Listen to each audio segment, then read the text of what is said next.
ದೇವನಾಮಕ್ಕೆ ಸ್ತೋತ್ರವಾಗಲಿ. ಈ ಪರಿಶುದ್ಧ ದಿನದಲ್ಲಿ ಮತ್ತೊಂದು ಆವರ್ತಿ ದೇವರ ಸನ್ನಿಧಾನದಲ್ಲಿ ದೇವರನ್ನ ಆರಾಧಿಸುವುದಕ್ಕೆ ಸರ್ವಶಕ್ತನಾದ ದೇವರು ನಮ್ಮ ಜೀವಿತದಲ್ಲಿ ಈ ಒಂದು ಅವಕಾಶವನ್ನು ಕೊಟ್ಟಿದ್ದಕ್ಕಾಗಿ ದೇವರಿಗೆ ಸ್ತೋತ್ರವನ್ನು ಸಲ್ಲಿಸುವ 2023 10ನೇ ತಿಂಗಳಿಗೆ ನಾವು ಕಾಲಿಡುವಂತೆ ಸರ್ವಶಕ್ತನಾದ ದೇವರು ನಮಗೆ ಅವಕಾಶವನ್ನು ಕೊಟ್ಟಿದ್ದಾನೆ. ಕಳೆದ 9 ತಿಂಗಳು ದೇವರು ನಮ್ಮನ್ನು ಅದ್ಭುತವಾದ ರೀತಿಯಲ್ಲಿ ಕಾದು ಕಾಪಾಡಿ ನಮ್ಮ ಜೀವಿತಕ್ಕೆ ಬೇಕಾದಂತಹ ಎಲ್ಲ ವಿಧವಾದಂತಹ ಮೇಲುಗಳನ್ನು ಆತನು ದಯಪಾಲಿಸಿರುವಾಗ ಈ ಮುಂಜಾನೆಯಲ್ಲಿ ಮತ್ತೊಂದು ಆವರ್ತಿ ಕೃತಜ್ಞತೆಯಿಂದ ಆತನಿಗೆ ನಾವು ಸ್ತೋತ್ರವನ್ನು ಸಲ್ಲಿಸುವ, ಅದರೊಂದಿಗೆ ಈ ಮುಂಜಾನೆಯಲ್ಲಿ ಆತನಿಗೆ ಸಲ್ಲತಕ್ಕ ಆರಾಧನೆಯನ್ನ ಸಲ್ಲತಕ್ಕ ಗೌರವವನ್ನ ನಾವು ಸಲ್ಲಿಸುವಂತವರಾಗಿರುವ ಪ್ರಾರ್ಥನೆ ಮಾಡುವ. ನಮ್ಮನ್ನು ಬಹಳವಾಗಿ ಪ್ರೀತಿ ಮಾಡುವ ನಮ್ಮ ತಂದೆಯಾದ ದೇವರೇ, ನಿಮ್ಮ ಪರಿಶುದ್ಧ ನಾಮಕ್ಕೆ ಸ್ತೋತ್ರಪ್ಪ. ಮತ್ತೊಂದು ಆವರ್ತಿ ನಿಮ್ಮ ಸನ್ನಿಧಾನಕ್ಕೆ ನಾವು ಸೇರಿ ಬರ್ತಾ ಇದ್ದೇವೆ. ಇನ್ನೊಂದು ದಿನವನ್ನ, ಇನ್ನೊಂದು ವಾರವನ್ನ, ಇನ್ನೊಂದು ತಿಂಗಳನ್ನ ನಮ್ಮ ಜೀವಿತದಲ್ಲಿ ನಿನ್ನ ಕೊಟ್ಟಿದ್ದಿ, ಅದಕ್ಕಾಗಿ ಸ್ತೋತ್ರ. ಹೌದು ಕರ್ತನೆ, ಈ ಮುಂಜಾನೆಯಲ್ಲಿ ಕರ್ತನೆ, ಈ ಆರಾಧನೆಯ ದಿನದಲ್ಲಿ ಆರಾಧಕನಾದ ನಿನ್ನನ್ನ ಆತ್ಮದಲ್ಲಿ ಸತ್ಯದಲ್ಲಿ ಆರಾಧಿಸುವಂತೆ ನಮ್ಮನ್ನ ಪ್ರಾಪ್ತರನ್ನಾಗಿ ಮಾರ್ಪಡಿಸಿ ಎಂಬುದಾಗಿ ನಾವು ಪ್ರಾರ್ಥಿಸ್ತಾ ಇದ್ದೇವೆ. ಆರಾಧನೆಗೆ ಅಡ್ಡಿಯಾಗಿ ನಮ್ಮ ಜೀವಿತದಲ್ಲಿರುವಂತಹ ಎಲ್ಲ ತಪ್ಪುಗಳನ್ನ, ಪಾಪಗಳನ್ನ ಅರಿಕೆ ಮಾಡ್ತಾ ಇದ್ದೇವೆ. ಇಸೋಪ್ ಗಿಡದ ಬರಲಿನಿಂದ ನೀರನ್ನು ಚಿಮುಕಿಸಿಯೋ ಎಂಬಂತೆ ನಮ್ಮ ಅಶುದ್ಧತ್ವವನ್ನು ತೆಗೆದು ಬಿಡು, ಆಗ ಶುದ್ಧರಾಗುವೆವು ಎಂಬುದಾಗಿ ನಿನ್ನ ವಾಕ್ಯದಲ್ಲಿ ನೋಡುತ್ತೇವೆ. ಈ ಮುಂಜಾನೆಯಲ್ಲಿ ಮತದಾವರ್ತಿ ನಿನ್ನ ರಕ್ತವನ್ನ ಪ್ರೋಕ್ಷಿಸಿ ನಮ್ಮನ್ನ ಶುದ್ಧಿಪಡಿಸು. ಪವಿತ್ರನಾದ ನಿನ್ನನ್ನ ಪವಿತ್ರತೆಯಲ್ಲಿ ಆರಾಧಿಸುವುದಕ್ಕೆ ನಮ್ಮನ್ನ ಯೋಗ್ಯರನ್ನಾಗಿ ಮಾರ್ಪಡಿಸಿ ಎಂಬುದಾಗಿ ನಾವು ಮತ್ತೊಂದಾವರ್ತಿ ಪ್ರಾರ್ಥಿಸುವಂತವರಾಗಿದ್ದೇವೆ. ಹಾಡುವಂತಹ ಹಾಡುಗಳನ್ನ ನಿಮ್ಮ ಕರಗಳಿಗೆ ಸಮರ್ಪಿಸುತ್ತೇವೆ, ಆಶೀರ್ವದಿಸು. ಈ ಮುಂಜಾನೆಯಲ್ಲಿ ಕರ್ತನೆ ನಡೆಯುವಂತ ಪ್ರತಿಯೊಂದು ಪರಿಶುದ್ಧ ಆರಾಧನೆಗಳಿಗಾಗಿ ಸ್ತೋತ್ರ. ಪ್ರತಿಯೊಂದು ಆರಾಧನೆಗಳನ್ನ ನೀನು ಧಾರಾಳವಾಗಿ ಆಶೀರ್ವದಿಸು ಕರ್ತನೆ. ಹೌದು ಕರ್ತನೆ, ಈ ಮುಂಜಾನೆಯಲ್ಲಿ ಕರ್ತನೆ ನಿಮ್ಮನ್ನು ಆರಾಧಿಸುವುದಕ್ಕೆ ವಿವಿಧ ಸ್ಥಳಗಳಿಂದ ಜನರು ಒಂದುಗೂಡುವಾಗ, ಹೌದು ಕರ್ತನೆ, ಈ ಸೇರಿ ಬರೋಣ ಕರ್ತನೆ, ಅವರೆಲ್ಲರ ಜೀವಿತದಲ್ಲಿ ಒಂದು ಆತ್ಮಿಕ ಬಿಡುಗಡೆಗೆ ಕಾರಣವಾಗಿ ಮಾರ್ಪಡಲೆಂಬುದಾಗಿ ನಾವು ಪ್ರಾರ್ಥಿಸುವಂತವರಾಗಿದ್ದೇವೆ ಸ್ವಾಮಿ. ಯಾರು ಬುದ್ಧಿಯಿಂದಾಗಲಿ, ಯಾರು ಸ್ವಯವಾಗಲಿ ಕರ್ತನೆ ಇತರರ ತೋರಿಕೆಗೋಸ್ಕರವಾಗಿ ನಿನ್ನನ್ನು ಆರಾಧಿಸದೆ, ಹೌದು ಯಥಾರ್ಥವಾಗಿ ಸತ್ಯದಿಂದ ನಿನ್ನನ್ನು ಆರಾಧಿಸುವಂತೆ ಪ್ರತಿಯೊಬ್ಬರ ಜೀವಿತದಲ್ಲಿ ಕೃಪೆ ಮಾಡು. ಪ್ರಾರ್ಥನೆಗಳಿಗಾಗಿ ಸ್ತೋತ್ರ. ಯೇಸು ಕ್ರಿಸ್ತನ ನಾಮದಲ್ಲಿ ಬಿಡುತ್ತೇವೆ ತಂದೆ, ಆಮೆನ್. ದೇವರ ನಾಮಕ್ಕೆ ಸ್ತೋತ್ರ. ಮತ್ತು ದಾವರ್ತಿ ನಿಮ್ಮೆಲ್ಲರಿಗೂ ಯೇಸು ಕ್ರಿಸ್ತನ ನಾಮದಲ್ಲಿ ನನ್ನ ವಂದನೆಯನ್ನ ತಿಳಿಸುವಂತನಾಗಿದ್ದೇನೆ. ಈ ಅಕ್ಟೋಬರ್ ತಿಂಗಳಿನ ಪ್ರಾರಂಭ ದಿನ, ಈ ಭಾನುವಾರ ದೇವರನ್ನು ಆರಾಧಿಸುವುದಕ್ಕೆ ದೇವರು ನಮಗೆ ಅವಕಾಶವನ್ನ ಕೊಟ್ಟಿದ್ದಾನೆ.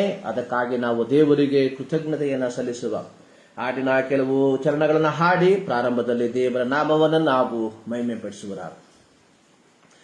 ಏನ್ಯಾರು ನಿನ್ನ ಆಪ್ತರು, ಕ್ರಿಸ್ತೇಸು ಒಬ್ಬನೇ ಸದಾ, ಸ್ವೀಕಾರಿಸು ಈ ಆಪ್ತನ, ಯೇಸು ನನ್ನಾತ್ಮ ರಕ್ಷಕ. ಇನ್ಯಾರು ನಿನ್ನ ಆಪ್ತರು, ಕ್ರಿಸ್ತೇಸು ಒಬ್ಬನೇ ಸದಾ, ಸ್ವೀಕಾರಿಸು ಈ ಆಪ್ತನ, ಯೇಸು ನನ್ನಾತ್ಮ ರಕ್ಷಕ.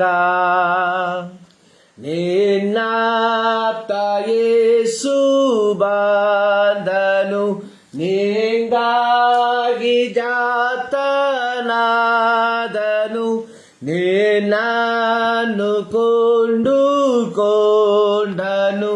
ನೀನಲ್ಲ ಶಾಪಗ್ರಸ್ತನು. ಇನ್ಯಾರು ನಿನ್ನ ಆಪ್ತರು, ಕ್ರಿಸ್ತೇಸು ಒಬ್ಬನೇ ಸದಾ, ಸ್ವೀಕಾರಿಸು ಈ ಆಪ್ತನ, ಯೇಸು ನನ್ನಾತ್ಮ ರಕ್ಷಕ.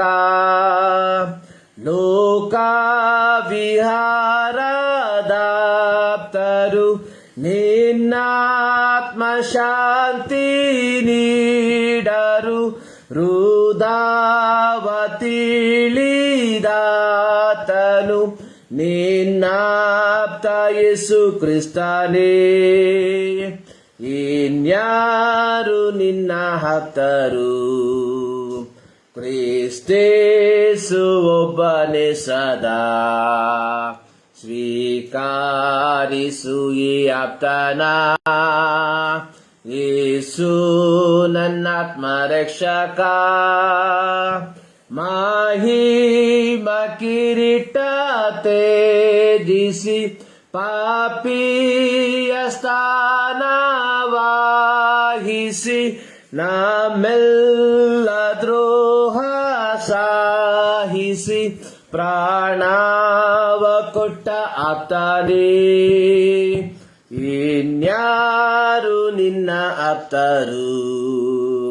ಕ್ರಿಸ್ತೇಸು ಒಬ್ಬನೇ ಸದಾ ಸ್ವೀಕಾರಿಸು ಈ ಆಪ್ತನ.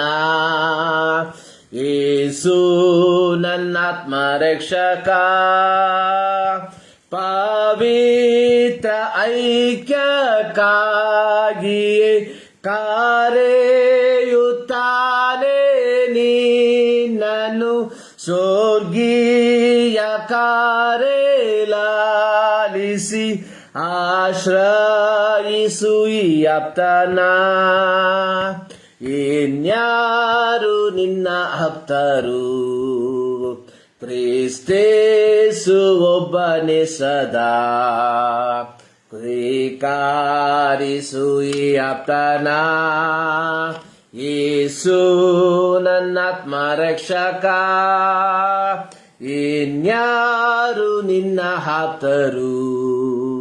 ಕ್ರಿಸ್ತೇಸು ಒಬ್ಬನೇ ಸದಾ ಸ್ವೀಕಾರಿಸು ಈ ಆಪ್ತನ. ಯೇಸು ನನ್ನಾತ್ಮ ರಕ್ಷಕ. ಹಲ್ಲೆಲೂಯಾ. ಇನ್ಯಾರು ನಿನ್ನ ಆಪ್ತರು? ಪ್ರಿಯರೇ, ಲೋಕದಲ್ಲಿ ನಮಗೆ ಅನೇಕ ಸ್ನೇಹಿತರನ್ನು ನಾವು ನೋಡ್ತೇವೆ, ಅಥವಾ ಸ್ನೇಹಿತರೆಂಬುದಾಗಿ ಹೇಳುವಂತಹ ಅನೇಕರು ನಮಗೆ ಇರುವಂತವರಾಗಿದ್ದಾರೆ. ಆದರೆ ಅನೇಕ ಸಂದರ್ಭಗಳಲ್ಲಿ, ಅನೇಕ ಸನ್ನಿವೇಶಗಳಲ್ಲಿ ಸ್ನೇಹಿತರೆಂಬುದಾಗಿ ಎಣಿಸಿದಂತಹ ಅನೇಕರು ನಮ್ಮ ಶತ್ರುಗಳಾಗಿ, ನಮ್ಮನ್ನ ಹೀಯಾಳಿಸುವಂತವರಾಗಿ, ನಮ್ಮನ್ನ ಅವಮಾನಪಡಿಸುವಂತವರಾಗಿ, ನಮ್ಮನ್ನ ಧಿಕ್ಕರಿಸುವಂತವರಾಗಿ ಹೋಗುವಂಥದ್ದನ್ನು ನಾವು ನೋಡುವಂತವರಾಗಿದ್ದೇವೆ. ಈ ಲೋಕದಲ್ಲಿ ಸ್ನೇಹಿತರು ಎಂಬುದಾಗಿ ಎಣಿಸಿದಂತಹ ವ್ಯಕ್ತಿಗಳು ಇಂತಹ ಕಾರ್ಯಗಳಲ್ಲಿ ತೊಡಗಿಸಿಕೊಳ್ಳುವಾಗ ಇದು ನಮಗೆ ಬಹಳ ವೇದನೆಯನ್ನ ತರುವಂತದ್ದಾಗಿದೆ.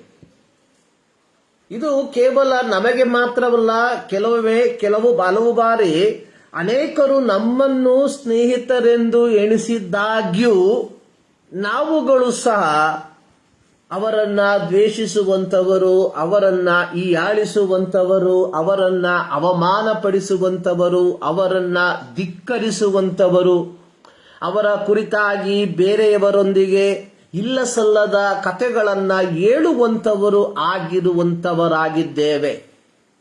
ಇದರಲ್ಲಿ ನಾವು ಹೊರತಾಗಿಲ್ಲ.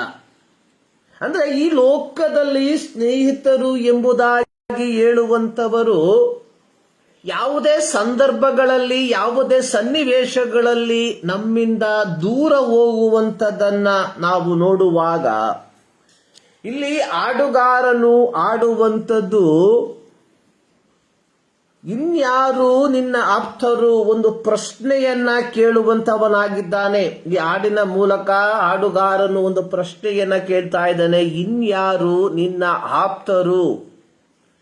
ತದನಂತರವಾಗಿ ಹೇಳುವಂಥದ್ದು, ಕ್ರಿಸ್ತೇಸು ಒಬ್ಬನೇ ಸದಾ ಸ್ವೀಕರಿಸು ಈ ಆಪ್ತನ. ಯೇಸು ನಿನ್ನಾತ್ಮ ರಕ್ಷಕ. ಅಂದ್ರೆ ನಮ್ಮ ಜೀವಿತದಲ್ಲಿ ಸದಾಕಾಲವು ನಿತ್ಯ ನಿರಂತರವಾಗಿ ನಮ್ಮೊಂದಿಗೆ ಇರುವಂತಹ ಒಬ್ಬ ಆಪ್ತನು ಯಾರೆಂಬುದಾಗಿ ನಾವು ನೋಡುವಾಗ ನಮ್ಮ ಸೃಷ್ಟಿಕರ್ತನಾದ ದೇವರು ಎಂಬುವಂಥದ್ದು ನಾವು ಅರಿತುಕೊಳ್ಳಬಹುದಾಗಿದೆ. ನೋಡಿ, ಈ ಲೋಕದಲ್ಲಿರುವಂತಹ ಪ್ರತಿಯೊಂದು ಸಂಬಂಧಗಳು ಕೇವಲ ಗುಂಡಿಯ ತನಕ ಮಾತ್ರ. ಗುಂಡಿಯ ತನಕ ಎಂಬುದಾಗಿ ಹೇಳಿದಾಗ ನಮ್ಮಲ್ಲಿ ಕೆಲವರಿಗೆ ಅದು ಅರ್ಥವಾಗದೆ ಹೋಗಬಹುದು. ಅಂದರೆ ನಮ್ಮ ಸಂಬಂಧಗಳು, ನಮ್ಮ ಒಡನಾಟಗಳು, ನಮ್ಮ ಫ್ರೆಂಡ್ಶಿಪ್ ಅನ್ನುವಂಥದ್ದು ಒಬ್ಬ ವ್ಯಕ್ತಿ ಮರಣಿಸಿ ಆ ವ್ಯಕ್ತಿಯನ್ನ ಹೂಣಿಡುವ ತನಕ ಮಾತ್ರ ಇರುವಂತದ್ದಾಗಿದೆ. ಸೊ ಅದಕ್ಕೆ ಹೇಳುವಂಥದ್ದು ಅದು ಗುಂಡಿಯ ತನಕ ಮಾತ್ರ. ಸಂಬಂಧಗಳು ಗುಂಡಿಯ ತನಕ ಮಾತ್ರ. ಏನು ಫ್ರೆಂಡ್ಶಿಪ್ಗಳು ಗುಂಡಿಯ ತನಕ ಮಾತ್ರ. ಆದ್ರೆ ಸೊ ನಮ್ಮ ಸಂಗಡ ನಿತ್ಯ ನಿರಂತರವಾಗಿ ದೇವರು ಅಥವಾ ಇರುವಂತಹ ಒಂದು ಆತನು ಎಂಬುದಾಗಿ ನೋಡುವಾಗ ಅದು ದೇವರು ಎಂಬುದಾಗಿ ನಾವು ಅರ್ಥ ಮಾಡಿಕೊಳ್ಳಬಹುದು. ಯೇಸು ಸ್ವಾಮಿ ತನ್ನ ಸೇವೆಯನ್ನ ಮುಗಿಸಿ ಪರಲೋಕಕ್ಕೆ ಒಯ್ಯಲ್ಪಡುವುದಕ್ಕಿಂತ ಮುಂಚಿತವಾಗಿ ತನ್ನ ಶಿಷ್ಯರಿಗೆ ಹೇಳಿದಂತಹ ಒಂದು ಮಾತು, ಮತ್ತಾಯನು ಬರೆದ ಸುವಾರ್ತೆ 28ನೇ ಅಧ್ಯಾಯದ ಕೊನೆ ವಾಕ್ಯದ 20ನೇ ವಾಕ್ಯದ ಕೊನೆ ಭಾಗದಲ್ಲಿ ನಾವು ಈ ರೀತಿ ನೋಡುತ್ತೇವೆ. ನೋಡಿರಿ, ನಾನು ಯುಗದ ಸಮಾಪ್ತಿಯವರೆಗೂ ಎಲ್ಲ ದಿವಸ ನಿಮ್ಮ ಸಂಗಡ ಇರುತ್ತೇನೆ. ಯುಗದ ಸಮಾಪ್ತಿಯವರೆಗೆ ಅಂದ್ರೆ ಅದು ಮಾತ್ರವಲ್ಲ, ನಾವು ಯೋಹಾನನ ಸುವಾರ್ತೆ 14ನೇ ಅಧ್ಯಾಯದ ಪ್ರಾರಂಭ ವಾಕ್ಯದಲ್ಲಿ ಯೇಸು ಸ್ವಾಮಿ ತನ್ನ ಶಿಷ್ಯರಿಗೆ ಆತನು ಈ ಲೋಕದಲ್ಲಿ ಆತನು ಶಿಲುಬೆಗೆ ಹಾಕಲ್ಪಡುವುದಕ್ಕಿಂತ ಮುಂಚಿತವಾಗಿ ಈ ಲೋಕದಲ್ಲಿ ತನ್ನ ಶಿಷ್ಯರ ಸಂಗಡ ಇರುವಂತಹ ಸಂದರ್ಭದಲ್ಲಿ ಅವರಿಗೆ ಹೇಳಿದಂತಹ ಒಂದು ಮಾತು, ನಿಮ್ಮ ಹೃದಯವು ಕಳವಳಗೊಳ್ಳದೇ ಇರಲಿ. ಯಾಕೆಂದ್ರೆ ಯೇಸು ಸ್ವಾಮಿ ತನ್ನ ಮರಣವನ್ನ ತಾನು ಅನುಭವಿಸಬೇಕಾಗಿರುವಂತಹ ಶ್ರಮೆಯ ಕುರಿತಾಗಿ ಶಿಷ್ಯರಿಗೆ ತಿಳಿಯಪಡಿಸಿದಾಗ ಅವರು ಒಂದು ವಿಧದಲ್ಲಿ ಗಲಿಬಿಲಿಗೆ ಒಳಗಾದವರಾದರು ಅಥವಾ ದಿಗಿಲುಗೊಂಡರು. ಸೊ ಅವರಿಗೆ ಹೇಳುವಂಥದ್ದು, ನಿಮ್ಮ ಹೃದಯವು ಕಳವಳಗೊಳ್ಳದೇ ಇರಲಿ. ಅದರ 4ನೇ ವಾಕ್ಯದಲ್ಲಿ ಯೇಸು ಸ್ವಾಮಿ ಹೇಳಿರುವಂಥದ್ದು, ನಾನಿರುವ ಸ್ಥಳದಲ್ಲಿ ನೀವು ಇರಬೇಕು. ಅಂದ್ರೆ ಈ ಲೋಕದೊಂದಿಗೆ ಮಾತ್ರ ಮುಕ್ತಾಯವಾಗುವಂಥದ್ದಲ್ಲ ದೈವಿಕವಾದಂತಹ ಆ ಒಂದು ಸಂಬಂಧ. ಈ ಲೋಕದಲ್ಲಿರುವಂತಹ ವ್ಯಕ್ತಿಗಳ ಸಂಬಂಧ ನಮ್ಮ ಮರಣದೊಂದಿಗೆ ಮುಕ್ತಾಯವಾಗುವಾಗ ಸರ್ವಶಕ್ತನಾದ ದೇವರೊಂದಿಗೆ ಇರುವಂತಹ ಸಂಬಂಧ ಕೇವಲ ನಮ್ಮ ಮರಣದೊಂದಿಗೆ ಮಾತ್ರವಲ್ಲ. ಇಲ್ಲಿ ಯೇಸು ಸ್ವಾಮಿ ಹೇಳುವಂಥದ್ದು, ನಾನಿರುವ ಸ್ಥಳದಲ್ಲಿ ನೀವು ಇರಬೇಕು. ಆ ಒಂದು ದೀರ್ಘವಾದ ಸಂಬಂಧವನ್ನ ನಾವು ಇಲ್ಲಿ ಕಾಣಬಹುದಾಗಿದೆ. ಅಂತ ಹೇಳಿ ಈ ಲೋಕದಲ್ಲಿ ನಾವು ಸ್ನೇಹಿತರನ್ನ ಮಾಡಿಕೊಳ್ಳಬಾರದು ಎಂಬುದಾಗಿ ಅಲ್ಲ. ಸೊ ಈ ಲೋಕದಲ್ಲಿ ಜೀವಿಸುವಾಗ ನಮಗೆ ಸಂಬಂಧಗಳು, ಸ್ನೇಹಿತರು ಎಲ್ಲ ಬಹಳ ಪ್ರಾಮುಖ್ಯವಾಗಿರಬೇಕಾಗಿರುವಂತಹ ಒಂದು ಘಟಕಗಳು. ಸೊ ಮನುಷ್ಯ ಅನ್ನುವಂಥದ್ದು ಒಂದು ಸಾಮಾಜಿಕ ಪ್ರಾಣಿ ಎಂಬುದಾಗಿ ನೋಡ್ತೇವೆ. ಸೋಷಿಯಲ್ ಅನಿಮಲ್ ಅಂದ್ರೆ ಎಲ್ಲರೊಂದಿಗೆ, ಕೇವಲ ಮನುಷ್ಯರೊಂದಿಗೆ ಮಾತ್ರವಲ್ಲ, ಪ್ರಕೃತಿಗಳೊಂದಿಗೆ, ಪ್ರಾಣಿಗಳೊಂದಿಗೆ, ಪಕ್ಷಿಗಳೊಂದಿಗೆ ಒಟ್ಟಾಗಿ ವಾಸಿಸುವಂತಹ ಒಂದು ಸಾಮಾಜಿಕ ಪ್ರಾಣಿ. ಅಂದ್ರೆ ಈ ಲೋಕದಲ್ಲಿ ನಾವು ಜೀವಿಸುವಾಗ ನಾವು ಎಲ್ಲರೊಂದಿಗೆ ಒಡನಾಟವನ್ನ ಬಳಸಬೇಕಾಗುವಂತದ್ದಾಗಿದೆ. ಆದರೆ ಇವೆಲ್ಲವೂ ಮರಣದೊಂದಿಗೆ ಮುಕ್ತಾಯವಾಗುವಂಥದ್ದು. ಇದನ್ನು ನಾವು ಬಹಳ ಗಮನವಿಟ್ಟು ನಾವು ಕೇಳಬೇಕು. ಕೆಲವು ಸಂಬಂಧಗಳು ಮರಣದೊಂದಿಗೆ ಮುಕ್ತಾಯವಾಗುವುದಾದರೆ, ಕೆಲವು ಸಂಬಂಧಗಳು ಪ್ರತ್ಯೇಕವಾಗಿ ಶಾಲೆಗಳಲ್ಲಿ ಓದುವಂತವರು ತಮ್ಮ ವಿದ್ಯಾಭ್ಯಾಸದ ಮಧ್ಯದಲ್ಲಿ ಅನೇಕ ಸ್ನೇಹಿತರುಗಳನ್ನ ಕಳಕೊಳ್ಳುವಂತವರಾಗಿದ್ದಾರೆ. 1ನೇ ತರಗತಿಯಿಂದ 10ನೇ ತರಗತಿಯ ತನಕ ಒಂದೇ ಶಾಲೆಯಲ್ಲಿ ಓದಿದಂತಹ ವಿದ್ಯಾರ್ಥಿಗಳು 11, 12 ಶಾಲೆಗಳಲ್ಲಿ ಬೇರೆ ಕಡೆ ಹೋಗುವಂತಹ ಸಂದರ್ಭದಲ್ಲಿ ಒಟ್ಟಿಗೆ ಕಲಿತಂತಹ ವಿದ್ಯಾರ್ಥಿಗಳಲ್ಲಿ ಅನೇಕರನ್ನ ಆ ಸಂಬಂಧವನ್ನ ಕಳಕೊಳ್ಳುವಂಥದ್ದನ್ನು ನಾವು ನೋಡುತ್ತೇವೆ. ಅದೇ ರೀತಿಯಾಗಿ ಯೌವನಸ್ಥದಲ್ಲಿ ಒಟ್ಟಾಗಿ ಕೆಲಸ ಮಾಡಿದಂಥವರು ಸ್ವಲ್ಪ ಕಾಲವಾದ ನಂತರ ವೈವಾಹಿಕ ಜೀವಿತಕ್ಕೆ ಕಾಲಿಡುವಾಗ ಇಲ್ಲೂ ಹಲವು ಸಂಬಂಧಗಳನ್ನ ಕಳೆದುಕೊಳ್ಳುವಂತದ್ದನ್ನು ನಾವು ನೋಡುತ್ತೇವೆ. ಸೊ ಈ ರೀತಿ ಲೌಕಿಕವಾಗಿರುವಂತಹ ಸಂಬಂಧಗಳು ಕಾಲಗಳಿಗೆ ಅದು ಮುಕ್ತಾಯವಾಗುವಾಗ ನಮ್ಮೊಂದಿಗೆ ನಿರಂತರವಾಗಿ ಇರುವಂತಹ ಒಂದು ಸಂಬಂಧ ಅನ್ನುವಂಥದ್ದು ಅದು ನಮ್ಮ ದೇವರಾದ ಯೇಸು ಕ್ರಿಸ್ತನ ಸಂಬಂಧ ಮಾತ್ರ ಅನ್ನುವಂಥದ್ದನ್ನ ನಾವು ಅರ್ಥ ಮಾಡಿಕೊಂಡು ಆ ಸಂಬಂಧದಲ್ಲಿ ನಾವು ದೃಢವಾಗಿ ನಿಲ್ಲುವಂತವರಾಗಿರಬೇಕು. ಇಲ್ಲಿ ಹಾಡುಗಾರನು ಆಡಿರುವಂಥದ್ದು, ಇನ್ಯಾರು ನಿನ್ನ ಆಪ್ತರು, ಕ್ರಿಸ್ತೇಸು ಒಬ್ಬನೇ ಸದಾ, ಆತನು ಮಾತ್ರ. ಈ ಕರ್ತನನ್ನ ನೀವು ನಿಮ್ಮ ಜೀವಿತದಲ್ಲಿ ಅಂಗೀಕರಿಸುವುದಾದರೆ, ಈ ಕರ್ತನಿಗೆ ನಿಮ್ಮ ಜೀವಿತದಲ್ಲಿ ಪ್ರಥಮ ಸ್ಥಾನವನ್ನ ಕೊಡುವುದಾದರೆ, ನಿನ್ನ ಜೀವಿತದ ಪ್ರತಿಯೊಂದು ಘಟ್ಟಗಳಲ್ಲಿ ಈ ಯೇಸು ಸ್ವಾಮಿ ನಿನ್ನ ಸಂಗಡ ಇರುವಂತವನಾಗಿದ್ದಾನೆ.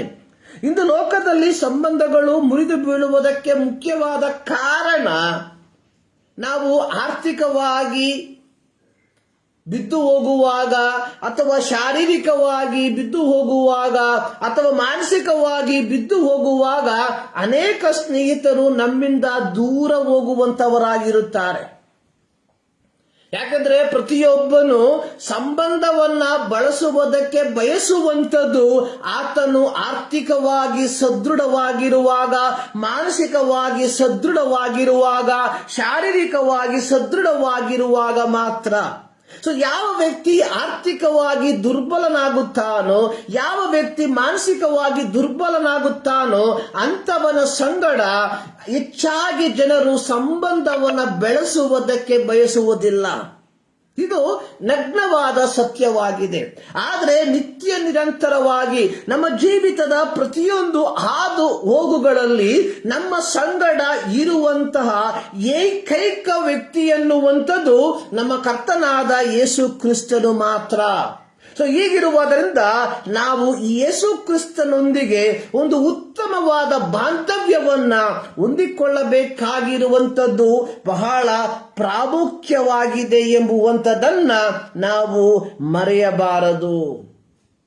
ಸೊ ಈ ಮುಂಜಾನೆಯಲ್ಲಿ ದೇವರ ಸನ್ನಿಧಾನದಲ್ಲಿ ಕುಳಿತುಕೊಂಡಿರುವಂತಹ ಪ್ರಿಯ ದೇವ ಜನರೇ, ಈ ದೇವರೊಂದಿಗೆ ನಮ್ಮ ವೈಯಕ್ತಿಕವಾದ ಸಂಬಂಧ ಹೇಗಿದೆ ಎಂಬುವಂಥದ್ದನ್ನ ಒಮ್ಮೆ ಪುನರ್ ಪರಿಶೀಲಿಸಿಕೊಳ್ಳಬೇಕಾಗಿರುವಂಥದ್ದು ಬಹಳ ಪ್ರಾಮುಖ್ಯವಾಗಿರುವಂತಹ ಒಂದು ಘಟಕವಾಗಿದೆ ಎಂಬುದಾಗಿ ನಾನು ಹೇಳುವುದಕ್ಕೆ ಬಯಸುವಂತವನಾಗಿದ್ದೇನೆ. ಪ್ರತ್ಯೇಕವಾಗಿ ಈ ಒಂದು ಭಾನುವಾರ ಮತ್ತೊಂದು ಆವರ್ತಿ ದೇವರನ್ನ ಆರಾಧಿಸುವುದಕ್ಕೆ ನಾವು ಸೇರಿ ಬಂದಿದ್ದೇವೆ. ಹಾಡುಗಾರನೊಂದಿಗೆ ಸೇರಿ ನಾವು ಹಾಡುವ, ಇನ್ಯಾರು ನಿನ್ನ ಆಪ್ತರು, ಕ್ರಿಸ್ತೇಸು ಒಬ್ಬನೇ ಸದಾ, ಸ್ವೀಕರಿಸು ಈ ಆಪ್ತನ, ಯೇಸು ನನ್ನಾಪ್ತ ರಕ್ಷಕ ಎಂಬುದಾಗಿ. ಪ್ರಿಯರೇ, ಈ ಹೊಸ ತಿಂಗಳಿನಲ್ಲಿ ನಾವು ಕಾಲಿಟ್ಟಿರುವಾಗ ಸರ್ವಶಕ್ತನಾದ ದೇವರು ಈ ಒಂದು ತಿಂಗಳಿನಲ್ಲಿ ನಿಮಗೆ ಬೇಕಾದಂತಹ ಎಲ್ಲ ವಿಧವಾದಂತಹ ಪರಲೋಕದ ಆಶೀರ್ವಾದಗಳನ್ನ ದಯಪಾಲಿಸಲಿ ಎಂಬುದಾಗಿ ನಾನು ಪ್ರಾರ್ಥಿಸುವಂತವನು, ಆಶಿಸುವಂತವನು ಆಗಿದ್ದೇನೆ. ಸೊ ಈ ದಿನದ ದೇವರ ವಾಕ್ಯ ಧ್ಯಾನಕ್ಕಾಗಿ ನಾವು ತೆಗೆದುಕೊಂಡಿರುವಂತಹ ಒಂದು ಶೀರ್ಷಿಕೆ ಅನ್ನುವಂಥದ್ದು ದೇವರ ಮಕ್ಕಳು ಕ್ರಿಸ್ತನ ಸಾಕ್ಷಿಗಳು. ದೇವರ ಮಕ್ಕಳು ಕ್ರಿಸ್ತನ ಸಾಕ್ಷಿಗಳು. ಯೆಶಾಯನ ಪ್ರವಾದನಾ ಗ್ರಂಥ ಪುಸ್ತಕದಲ್ಲಿ ಸರ್ವಶಕ್ತನಾದ ದೇವರು ಇಸ್ರಾಯೇಲ್ ಮಕ್ಕಳನ್ನ ನೋಡಿ ಈ ರೀತಿ ಹೇಳುವಂತದ್ದನ್ನು ನಾವು ನೋಡುತ್ತೇವೆ. ನೀವೇ ನನ್ನ ಸಾಕ್ಷಿಗಳು, ಯು ಆರ್ ಮೈ ವಿಟ್ನೆಸ್. ಏನು ಸಾಕ್ಷಿಗಳು ಎಂದರೆ ಏನಾಗಿದೆ?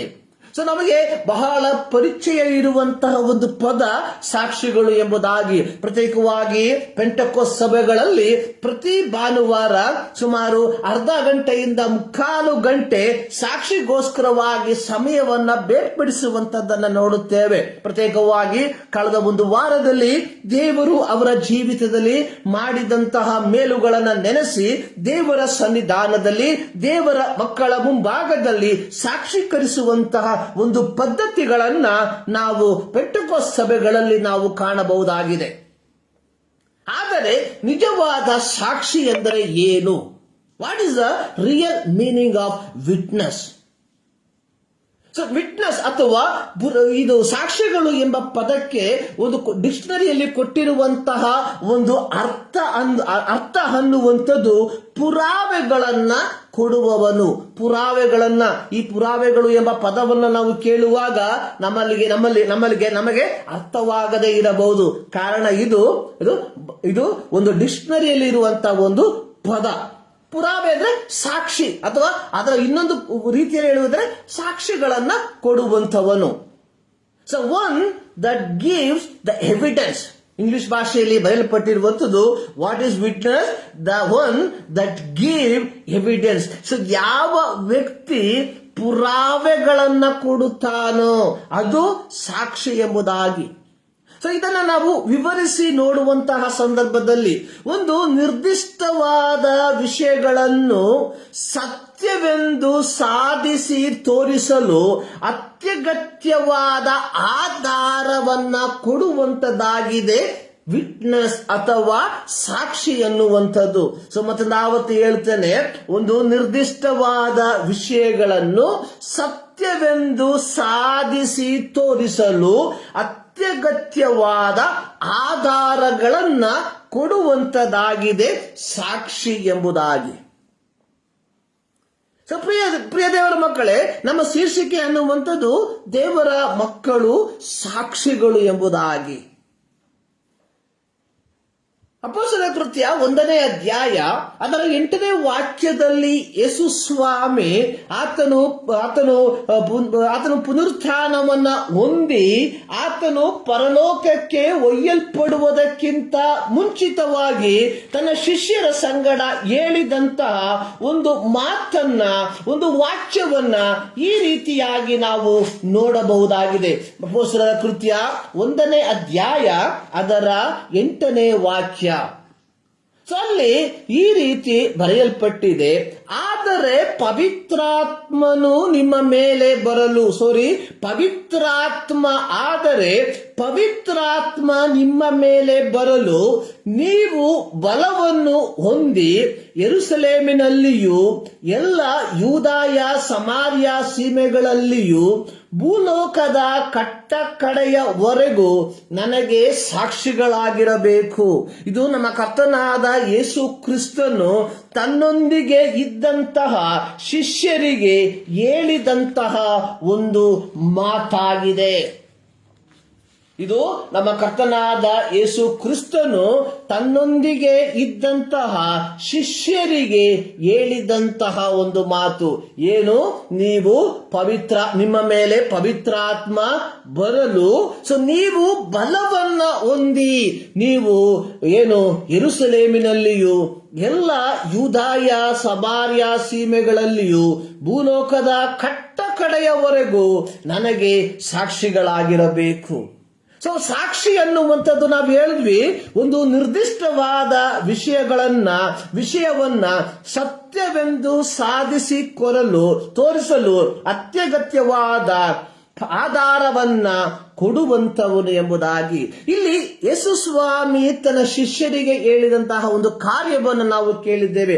ಕಾರಣ ಸುಮಾರು 3.5 ವರ್ಷಗಳ ಕಾಲ ಯೇಸುವಿನ ಸಂಗಡ ಇದ್ದಂತಹ ಶಿಷ್ಯರು ಯೇಸುವಿನ ಬೋಧನೆಯನ್ನ ಕೇಳಿ ಯೇಸುವು ನಡೆಸಿದಂತಹ ಅದ್ಭುತಗಳನ್ನ ಮಾಡಿ ಯೇಸುವೇ ನಿಜವಾದ ದೇವ ಕುಮಾರನು ಎಂಬುದು ಅವರು ಮನಗೊಂಡು ಅವರು ಇರುವಂತಹ ಸಂದರ್ಭಗಳಲ್ಲಿ ಯೇಸು ಅವರಿಗೆ ಹೇಳುವಂಥದ್ದು, ನೀವು ನನಗೆ ಸಾಕ್ಷಿಗಳಾಗಿರಬೇಕು. ಕಾರಣ ನೀವು ನನ್ನಿಂದ ಕಲಿತಿರುವಂತಹ, ನೀವು ನನ್ನಿಂದ ನೋಡಿರುವಂತಹ, ನೀವು ಅನುಭವಿಸಿರುವಂತಹ ಸತ್ಯವನ್ನ ಜನರಿಗೆ ತಿಳಿಸುವಂತವರಾಗಿರಬೇಕು ಎಂಬುವಂಥದ್ದಾಗಿದೆ ನಿಜವಾದ ಸಾಕ್ಷಿಯ ಅರ್ಥ ಅನ್ನುವಂಥದ್ದು. ಇದು ನಮ್ಮ ಕರ್ತನಾದ ಯೇಸು ಕ್ರಿಸ್ತನು ತನ್ನ ಶಿಷ್ಯರಿಗೆ ಕೊಟ್ಟಂತಹ ಒಂದು ಆಜ್ಞೆ ಎಂದರೆ ತಪ್ಪಾಗಲಾರದು. ಕಾರಣ ಪ್ರಾರಂಭದಲ್ಲಿ ನಾವು ಮತ್ತಾಯನ ಸುವಾರ್ತೆಯಲ್ಲಿ ಓದಿದಂತಹ ಒಂದು ಮಾತನ್ನು ನಾವು ತಿರುಗಿ ಓದುವುದಕ್ಕೆ ನಾನು ಬಯಸುವಂತವನಾಗಿದ್ದೇನೆ. ಮತ್ತಾಯನ ಸುವಾರ್ತೆ 28ನೇ ಅಧ್ಯಾಯದ ಅದರ 19ನೇ ವಾಕ್ಯದ ಪ್ರಾರಂಭದಿಂದ ಬರೆಯಲ್ಪಟ್ಟಿರುವಂತದ್ದು, ಆದ್ದರಿಂದ ಜನರಿಂದ ನೀವು ಹೊರಟು ಹೋಗಿ ಎಲ್ಲಾ ದೇಶಗಳ ಜನರನ್ನು ಶಿಷ್ಯರನ್ನಾಗಿ ಮಾಡಿರಿ. ಅವರಿಗೆ ತಂದೆಯ, ಮಗನ, ಪವಿತ್ರಾತ್ಮನ ಹೆಸರಿನಲ್ಲಿ ದೀಕ್ಷಾಸ್ನಾನ ಮಾಡಿಸಿ ನಾನು ನಿಮಗೆ ಆಜ್ಞಾಪಿಸಿದವನ್ನೆಲ್ಲ ಕಾಪಾಡುವುದಕ್ಕೆ ಅವರಿಗೆ ಉಪದೇಶ ಮಾಡಿರಿ ಎಂಬ ಪದ, ನೀವು ನನ್ನಿಂದ ಕಲಿತಿರುವಂತದನ್ನ ಜನರಿಗೆ ಸಾಕ್ಷಿಯಾಗಿ ತಿಳಿಯಪಡಿಸಿರಿ ಎಂಬ ಅರ್ಥದಲ್ಲಿ ನಾವು ಓದಬೇಕಾಗಿರುವಂಥದ್ದು ಬಹಳ ಪ್ರಾಮುಖ್ಯ. ಸಾಕ್ಷಿ ಅನ್ನುವಂಥದ್ದು ಕೇವಲ ದೇವರು ಒಂದು ವಾರ ನಮ್ಮ ಜೀವಿತದಲ್ಲಿ ಮಾಡಿದ ಕಾರ್ಯಗಳನ್ನ ಮನನ ಮಾಡುವಂಥದ್ದು ಮಾತ್ರವಲ್ಲ, ದೇವರು ನಮ್ಮ ರಕ್ಷಣೆಗೆ ಸಿದ್ಧ ಮಾಡಿದ ಕಾರ್ಯಗಳನ್ನ ಜನರಿಗೆ ತಿಳಿಯಪಡಿಸುವಂಥದ್ದು ಸಾಕ್ಷಿಯಾಗಿದೆ ಎಂಬುದನ್ನ ನಾವುಗಳು ಮರೆಯಬಾರದು. ನಮಗೆ ಸಾಕ್ಷಿ ಅನ್ನುವಂಥದ್ದು ಕೇವಲ ಒಂದು ಅಲ್ಪವಾದ ಕಾರ್ಯವಾಗಿ ನಾವು ನೋಡುವಂಥವರು, ಅದಕ್ಕೆ ಆ ಒಂದು ಸ್ಥಾನವನ್ನ ಕೊಡುವಂಥವರು ಆಗಿರುವಂಥವರಾಗಿದ್ದೇವೆ. ಆದರೆ ಸಾಕ್ಷಿ ಎನ್ನುವಂಥದ್ದು ಕಂಡಂಥದನ್ನ, ಕೇಳಿರುವಂಥದ್ದನ್ನ, ಅನುಭವಿಸಿದಂಥದನ್ನ ಜನರಿಗೆ ತಿಳಿಸುವಂತದ್ದಾಗಿದೆ ನಿಜವಾದ ಸಾಕ್ಷಿ. ಅದನ್ನೇ ಯೇಸು ಸ್ವಾಮಿ ತನ್ನ ಪರಲೋಕ ಆರೋಹಣದ ಮುಂಚಿತವಾಗಿ ತನ್ನ ಶಿಷ್ಯರಿಗೆ ಹೇಳಿರುವಂತಹ ಒಂದು ಮಾತು. ಅದಾದ ನಂತರವಾಗಿ ನಾವು ಕೇಳಿದಂತಹ ಮಾತು, ಪವಿತ್ರಾತ್ಮನ ಶಕ್ತಿ ನಿಮ್ಮ ಮೇಲೆ ಬರುವಾಗ ನೀವು ನನಗೆ ಸಾಕ್ಷಿಗಳಾಗಿರಬೇಕು. ಎಲ್ಲಿ ನಾವು ಸಾಕ್ಷಿಗಳಾಗಿರಬೇಕು? ಯೆರೂಸಲೇಮಿನಲ್ಲಿ. ಕಾರಣ ಆ ಶಿಷ್ಯರು ಆ ಯೆರೂಸಲೇಮಿನ ಸುತ್ತಮುತ್ತಲ ಆ ಪ್ರದೇಶಕ್ಕೆ ಸಂಬಂಧಪಟ್ಟವರಾಗಿದ್ದರು. ಇಲ್ಲಿ ನಾವು ಅರ್ಥ ಮಾಡಿಕೊಳ್ಳಬೇಕಾದಂತಹ ಒಂದು ಸತ್ಯ, ಭಾರತದಲ್ಲಿ, ಕರ್ನಾಟಕದಲ್ಲಿ, ಬೆಂಗಳೂರಿನಲ್ಲಿ ಇರುವಂತಹ ನಾನು ಮೊದಲು ಸಾಕ್ಷಿಯಾಗಬೇಕಾಗಿರುವಂಥದ್ದು ಇಸ್ರಾಯೇಲ್ ದೇಶದ ಯೆರೂಸಲೇಮಿನಲ್ಲಿ ಅಲ್ಲ, ಬದಲಾಗಿ ನಾನು ವಾಸಿಸುವಂತಹ ಪರಿಸರದಲ್ಲಿ. ಅಂದ್ರೆ ಪ್ರತಿಯೊಬ್ಬ ದೇವರ ಮಗಳು ತಾನು ವಾಸಿಸುವಂತಹ ಪರಿಸರದಲ್ಲಿ ದೇವರ ಸಾಕ್ಷಿಯಾಗಿ ಮಾರ್ಪಡಬೇಕಾಗಿರುವಂಥದ್ದು ಬಹಳ ಪ್ರಾಮುಖ್ಯ.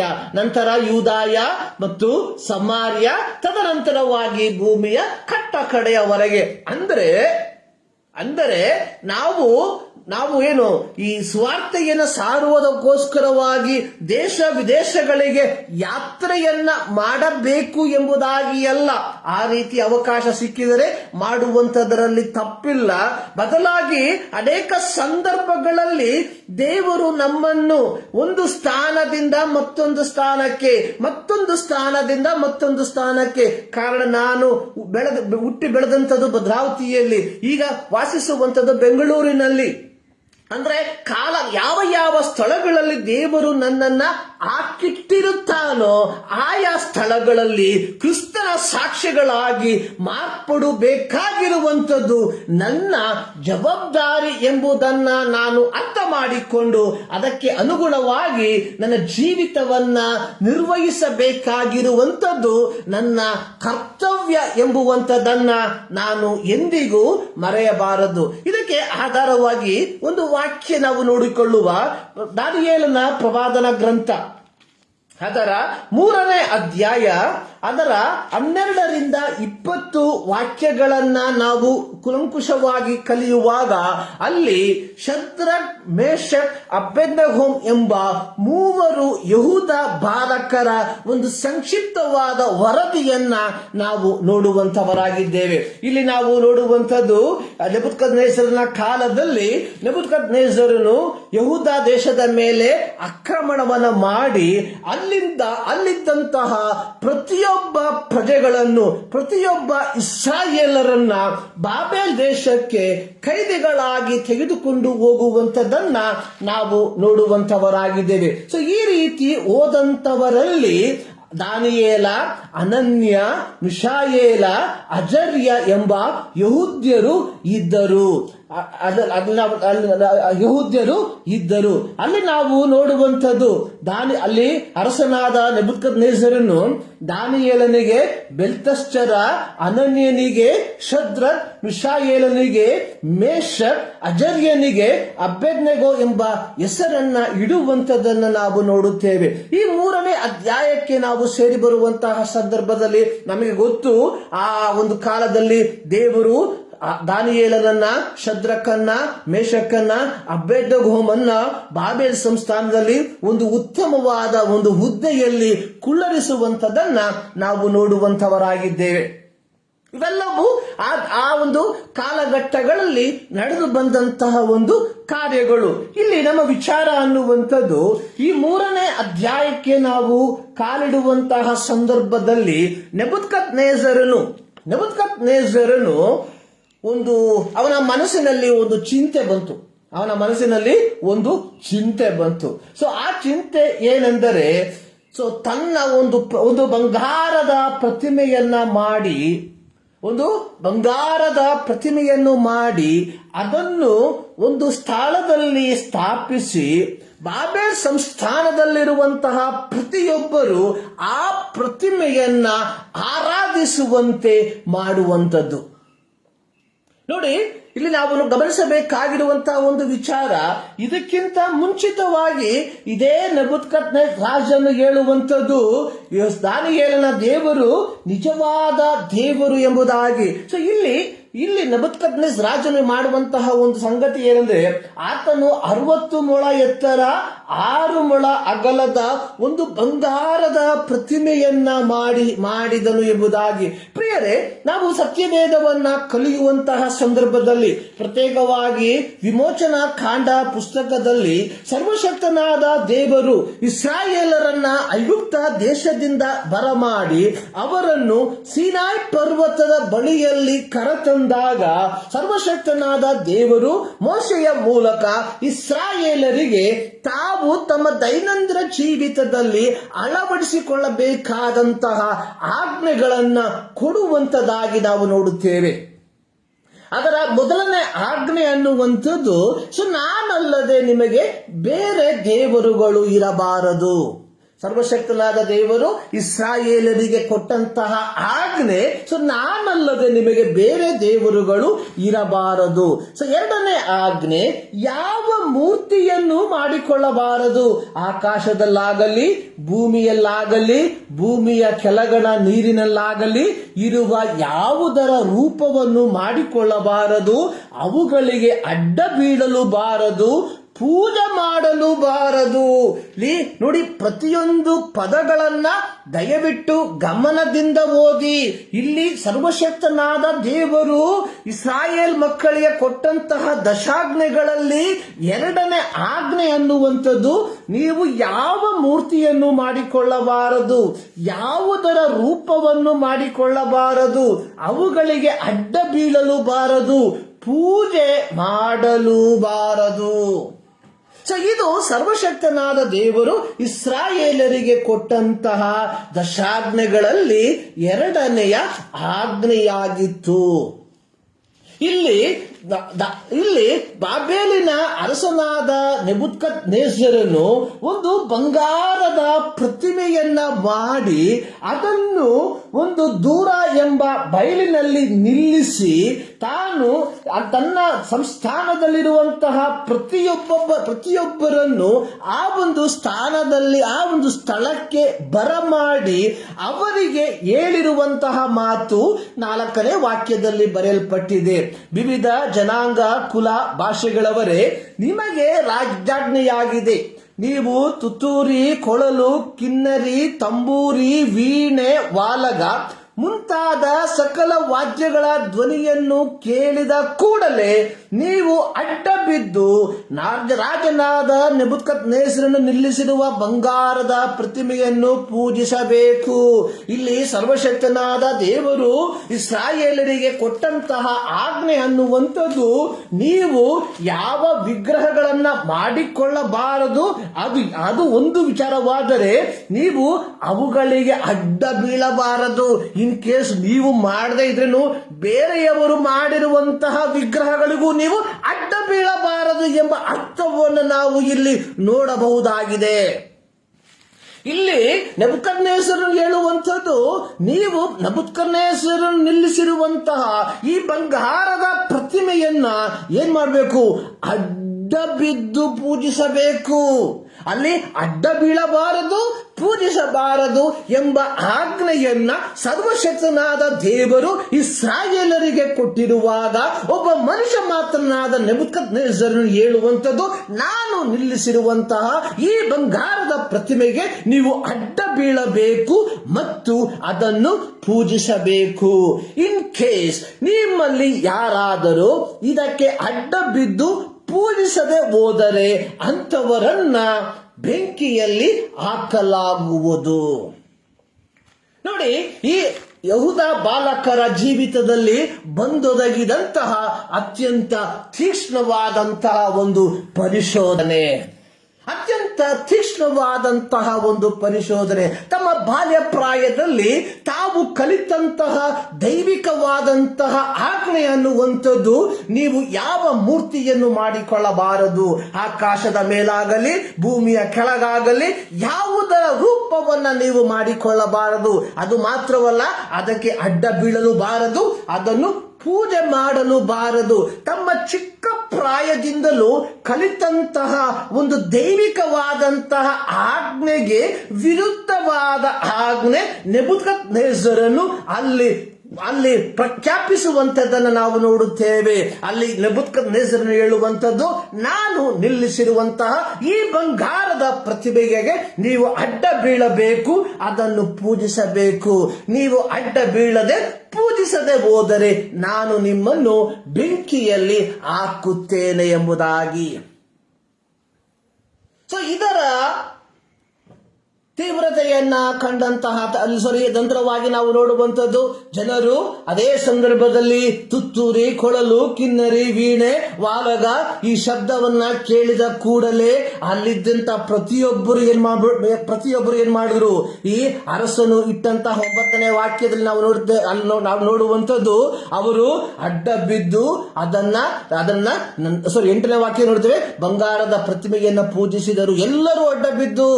7ನೇ ವಾಕ್ಯ, ಆದ ಕಾರಣ ಅದೇ ಕಾಲದಲ್ಲಿ ಸಮಸ್ತ ಜನಾಂಗ, ಕುಲ, ಭಾಷೆಗಳವರು ತುತ್ತೂರಿ, ಕೊಳಲು, ಕಿನ್ನರಿ, ತಂಬೂರಿ, ವೀಣೆ ಮುಂತಾದ ಸಕಲ ವಾದ್ಯಗಳ ಧ್ವನಿಯನ್ನು ಕೇಳಿದ ಕೂಡಲೇ ಎಲ್ಲರೂ ಅಡ್ಡ ಬಿದ್ದು ರಾಜನಾದ ನೆಬೂಕದ್ನೆಚ್ಚರನು ನಿಲ್ಲಿಸಿದ ಬಂಗಾರದ ಪ್ರತಿಮೆಯನ್ನ ಪೂಜಿಸಿದರು ಎಂಬುದಾಗಿ. ಸೊ ಹೀಗಿರುವಾಗ ಅದರ 8ರಿಂದ ಕೆಳಗಿನ ವಾಕ್ಯದಲ್ಲಿ ನಾವು ನೋಡುವಂಥದ್ದು, ಕೆಲವು ಮಂದಿ ರಾಜನು ನಿಲ್ಲಿಸಿದಂತಹ ಬಂಗಾರದ ಪ್ರತಿಮೆಗೆ ಪೂಜೆ ಸಲ್ಲಿಸದೇ ಇರುವಂಥದ್ದನ್ನು ನಾವು ನೋಡುತ್ತೇವೆ. ಕೆಲವು ವ್ಯಕ್ತಿಗಳು ಅಥವಾ ಕೆಲವು ಯವನಸ್ಥರು ರಾಜನ ಆಜ್ಞೆಯನ್ನ ಧಿಕ್ಕರಿಸಿ ದೃಢವಾಗಿ ನಿಂತಿರುವಂತದನ್ನ ನಾವು ನೋಡುವಂತವರಾಗಿದ್ದೇವೆ. ಆ ವ್ಯಕ್ತಿಗಳು ಯಾರೆಂಬುದು ನಮಗೆ ಬಹಳ ಚಿರಪರಿಚಿತ ಇರುವಂತಹ ಒಂದು ವಾಕ್ಯ. ಅದರ 12ನೇ ವಾಕ್ಯದಲ್ಲಿ ಹೇಳುತ್ತೇವೆ, ಅದರಲ್ಲಿ ನಾವು, ನೀನು ಬಾಬೆಲ್ ಸಂಸ್ಥಾನದ ಕಾರ್ಯಭಾರವನ್ನು ವಹಿಸಿಕೊಟ್ಟ ಶದ್ರಕ್, ಮೇಷಕ್, ಅಬೇದ್ನೆಗೋ ಎಂಬ ಕೆಲವು ಮಂದಿ ಯಹೂದ್ಯರು, ಇವರು ನಿನ್ನನ್ನು ಲಕ್ಷಿಸುವುದಿಲ್ಲ, ನಿನ್ನ ದೇವರನ್ನು ಸೇವಿಸುವುದಿಲ್ಲ, ನೀನು ನಿಲ್ಲಿಸಿದ ಬಂಗಾರದ ಪ್ರತಿಮೆಯನ್ನು ಪೂಜಿಸುವುದಿಲ್ಲ. ರಾಜನು ರಾಜಾಜ್ಞೆಯನ್ನ ಹೊರಡಿಸಿರುವಾಗ ರಾಜನ ಪ್ರತಿಮೆಯನ್ನ ಪೂಜಿಸದೇ ಇದ್ದಂತಹ ಈ 3 ಯವನಸ್ಥರು ಸಾಧಾರಣರಾಗಿರಲಿಲ್ಲ. ಅವರು ಬಾಬೆಲ್ ಸಂಸ್ಥಾನದ ರಾಜ್ಯಭಾರದಲ್ಲಿ ಇದ್ದಂತಹ ಶ್ರೇಷ್ಠವಾದ ಉದ್ಯೋಗದಲ್ಲಿ ಇದ್ದಂತಹ ವ್ಯಕ್ತಿಗಳು. ಅವರ ಕುರಿತಾಗಿ ಇತರರು ಹೇಳುವಂಥದ್ದು, ಇವರು ನಿನ್ನನ್ನ ಲಕ್ಷಿಸುವುದಿಲ್ಲ, ನಿನ್ನ ದೇವರನ್ನ ಸೇವಿಸುವುದಿಲ್ಲ, ನೀನು ನಿಲ್ಲಿಸಿದ ಬಂಗಾರದ ಪ್ರತಿಮೆಯನ್ನ ಪೂಜಿಸುವುದಿಲ್ಲ. ಸೊ ಇದು ನೆಬೂಕದ್ನೆಚ್ಚರ ರಾಜನಿಗೆ ಉಗ್ರ ಕೋಪವನ್ನ ತಂದಿತ್ತು ಎಂಬುದಾಗಿ ನಾವು ನೋಡುತ್ತೇವೆ. ಎಬುಕದ್ನೆಚ್ಚರನು ಅವರೊಟ್ಟಿಗೆ ಮಾತನಾಡುವಂಥದ್ದು ಮತ್ತೊಂದು ಆವರ್ತಿ, ಈ ಎಲ್ಲ ವಾದ್ಯಗಳ ಧ್ವನಿಯನ್ನ ಕೇಳಿಸ್ತೇನೆ, ನೀವೇನ್ ಮಾಡಬೇಕು, ನಾನು ನಿಲ್ಲಿಸಿದಂತಹ ಪ್ರತಿಮೆಯನ್ನ ನೀವು ಪೂಜೆ ಮಾಡಬೇಕು. ಸೊ ಇಲ್ಲಿ ಈ ಯಹೂದ ಬಾಲಕರ ಪ್ರತಿಕ್ರಿಯೆ ಅದರ 17ನೇ ವಾಕ್ಯದಲ್ಲಿ, ಅರಸೆ, ನಾವು ಸೇವಿಸುವ ದೇವರಿಗೆ ಚಿತ್ತವಿದ್ದರೆ ಆತನು ದಗದಗನೆ ಉರಿಯುವ ಆವಿಗೆಯೊಳಗಿಂದ ನಮ್ಮನ್ನು ಬಿಡಿಸಬಲ್ಲನು, ಹೇಗೋ ನಿನ್ನ ಕೈಯಿಂದ ನಮ್ಮನ್ನು ಬಿಡಿಸುವನು. ಚಿತ್ತವಿಲ್ಲದಿದ್ದರೂ ರಾಜನೇ, ಇದು ನಿನಗೆ ತಿಳಿದಿರಲಿ, ನಾವು ನಿನ್ನ ದೇವರುಗಳನ್ನು ಸೇವಿಸುವುದಿಲ್ಲ, ನೀನು ನಿಲ್ಲಿಸಿದ ಬಂಗಾರದ ಪ್ರತಿಮೆಯನ್ನು ಪೂಜಿಸುವುದಿಲ್ಲ ಎಂದು ಉತ್ತರ ಕೊಟ್ಟರು. ಸೊ ಇಲ್ಲಿ ಒಂದು ಕಡೆ ದಗದಗನೆ ಉರಿಯುತ್ತಿರುವಂತಹ ಬೆಂಕಿ, ಮತ್ತೊಂದು ಕಡೆ ರಾಜನು ನಿಲ್ಲಿಸಿರುವಂತಹ ಪ್ರತಿಮೆ, ಒಂದು ಕಡೆ ಇಡೀ ಬಾಬೆಲ್ ಸಂಸ್ಥಾನದವರು ಅಡ್ಡ ಬಿದ್ದು ನೆಬೂಕದ್ನೆಚ್ಚರನು ನಿಲ್ಲಿಸಿರುವಂತಹ ಪ್ರತಿಮೆಯನ್ನ ಪೂಜಿಸಿರುವಂಥದ್ದು, ಮತ್ತೊಂದು ಕಡೆ 3 ಜನ ಯೌವನಸ್ಥರು ಈ ಪ್ರತಿಮೆಯನ್ನ ಪೂಜಿಸದೆ ದೇವರಿಗೋಸ್ಕರವಾಗಿ ದೃಢವಾಗಿ ನಿಂತಿರುವಂಥದ್ದು. ಇದೇ ಆಗಿದೆ ದೇವರ ಮಕ್ಕಳು, ದೇವರ ಸಾಕ್ಷಿಗಳು ಎಂಬುದಕ್ಕೆ. ಸಾಕ್ಷಿ ಎನ್ನುವಂಥದ್ದು ಭಾನುವಾರ ದಿನದಲ್ಲಿ ದೇವರು ಮಾಡಿದ ಕಾರ್ಯಗಳನ್ನ ಸಭೆಯಲ್ಲಿ ಹೇಳುವಂಥದ್ದಲ್ಲ. ಸಾಕ್ಷಿಗಳು ಅನ್ನುವಂಥದ್ದು ನಿಜವಾದ ದೇವರಿಗೋಸ್ಕರವಾಗಿ ಎಂತಹ ಪ್ರತಿಕೂಲಗಳ ಮಧ್ಯದಲ್ಲಿ ದೃಢವಾಗಿ ನಿಲ್ಲುವಂಥದ್ದಾಗಿದೆ ಕ್ರಿಸ್ತನ ಸಾಕ್ಷಿಗಳು. ಈ ಮುಂಜಾನೆಯಲ್ಲಿ ದೇವರ ವಾಕ್ಯವನ್ನ ಕೇಳುವಂತಹ ಪ್ರಿಯ ದೇವರ ಮಕ್ಕಳೇ, ನಾನು ನಿಮಗೆ ಒಂದು ಪ್ರಶ್ನೆಯನ್ನ ಕೇಳುವುದಕ್ಕೆ ಬಯಸ್ತೇನೆ. ನಾವು ಕ್ರಿಸ್ತನ ಸಾಕ್ಷಿಗಳು,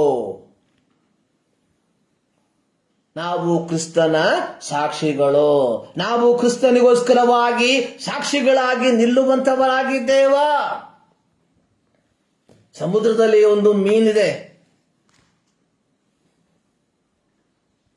ಏಲ್ ಎಂಬುದಾಗಿ EIL ಎಂಬುದಾಗಿ ಅದರ ಸ್ಪೆಲ್ಲಿಂಗ್ ಆ ರೀತಿ ಬರುತ್ತೆ ಅನ್ಸುತ್ತೆ. ಏಲ್ ಎಂಬುದಾಗಿ ಅದರ ಹೆಸರು. ಸೊ ಅದರ ಪ್ರತ್ಯೇಕತೆ ಏನಂದ್ರೆ, ಅದರ ತಲೆ ಅನ್ನುವಂಥದ್ದು ಮೀನಿನ ರೂಪದಲ್ಲಿ, ಅದರ ಬಾಲ ಅನ್ನುವಂಥದ್ದು ಆವಿನ ರೂಪದಲ್ಲಿ, ಆವಿನ ರೀತಿಯಲ್ಲಿ.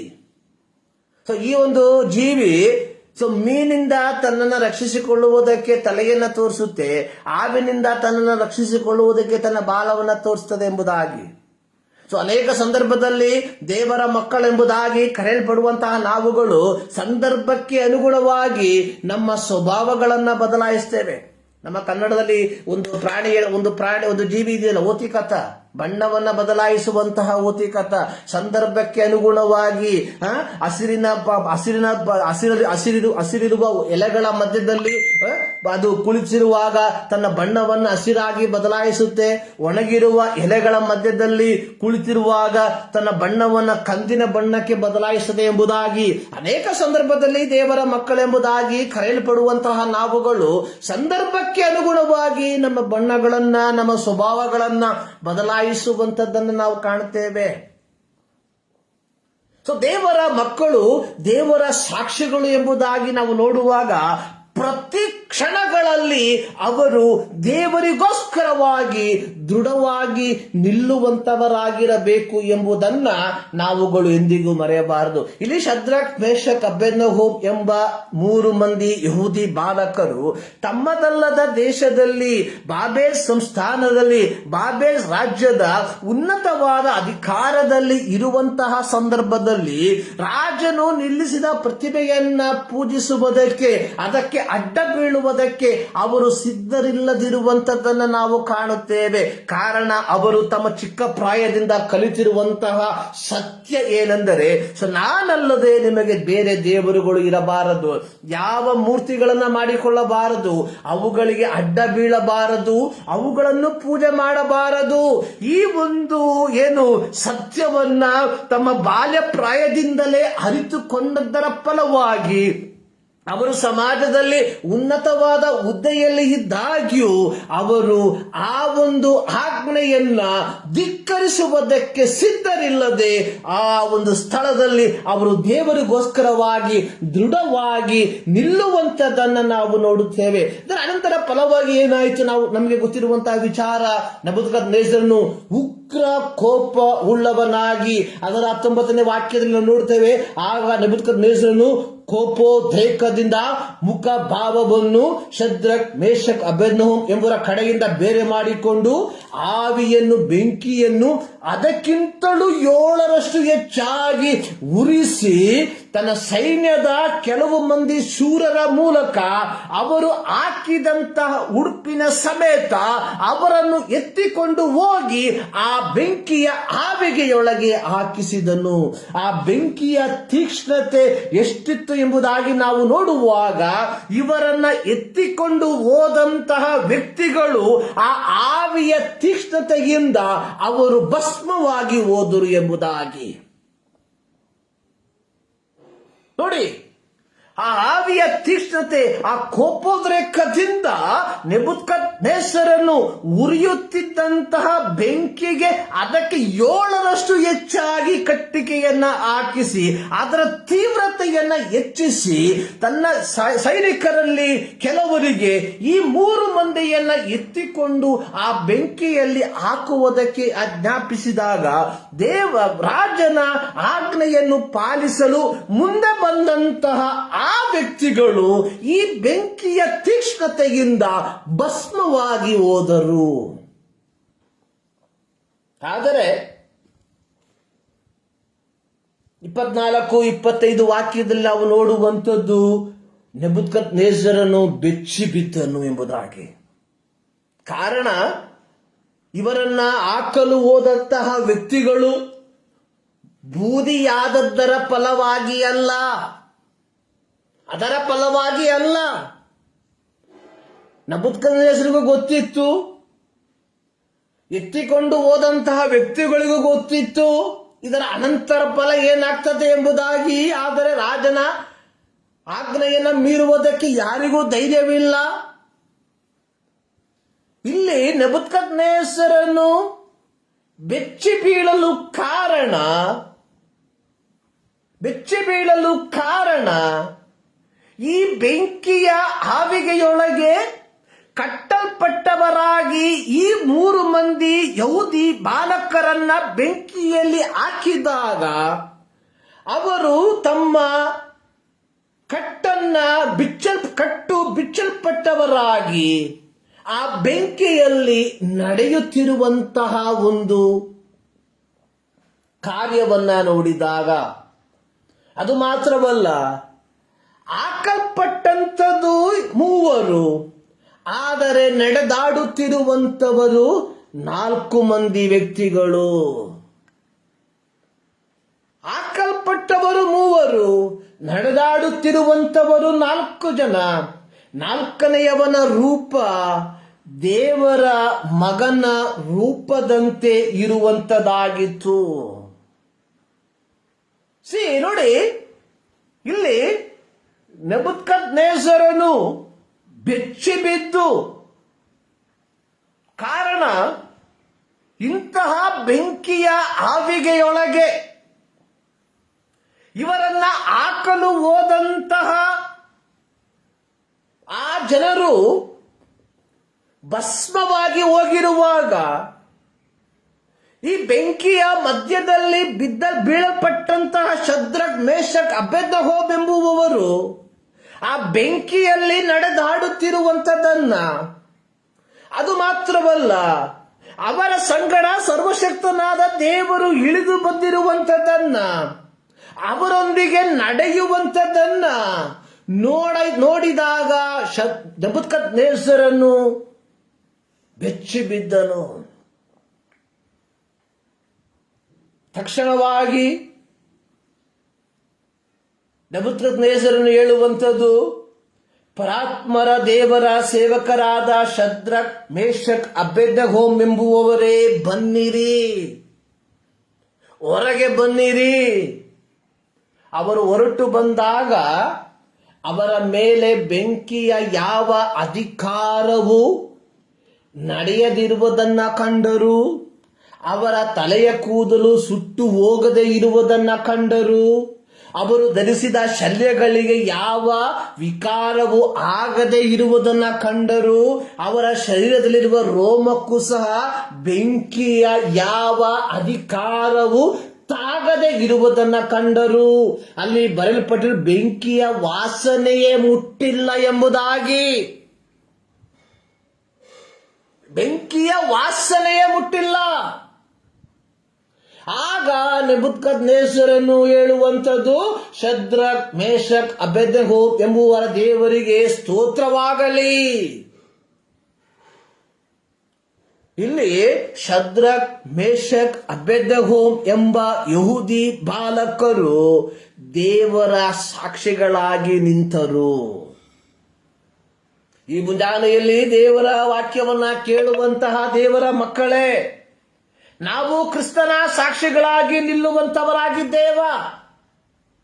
ಯೇಸು ಸ್ವಾಮಿ ತನ್ನ ಐಕ ಸೇವೆಯ ಸಂದರ್ಭದಲ್ಲಿ 70 ಮಂದಿಯನ್ನ ಆರಿಸಿಕೊಂಡು ಅವರನ್ನು ಇಬ್ಬಿಬ್ಬರಾಗಿ ತಾನು ಹೋಗಬೇಕಾಗಿರುವಂತಹ ಪ್ರತಿಯೊಂದು ಹಳ್ಳಿಗಳಿಗೆ ಮುಂಚಿತವಾಗಿ ಅವರನ್ನು ಸಾಕ್ಷಿಗಳಾಗಿ ಕಳುಹಿಸಿದನು.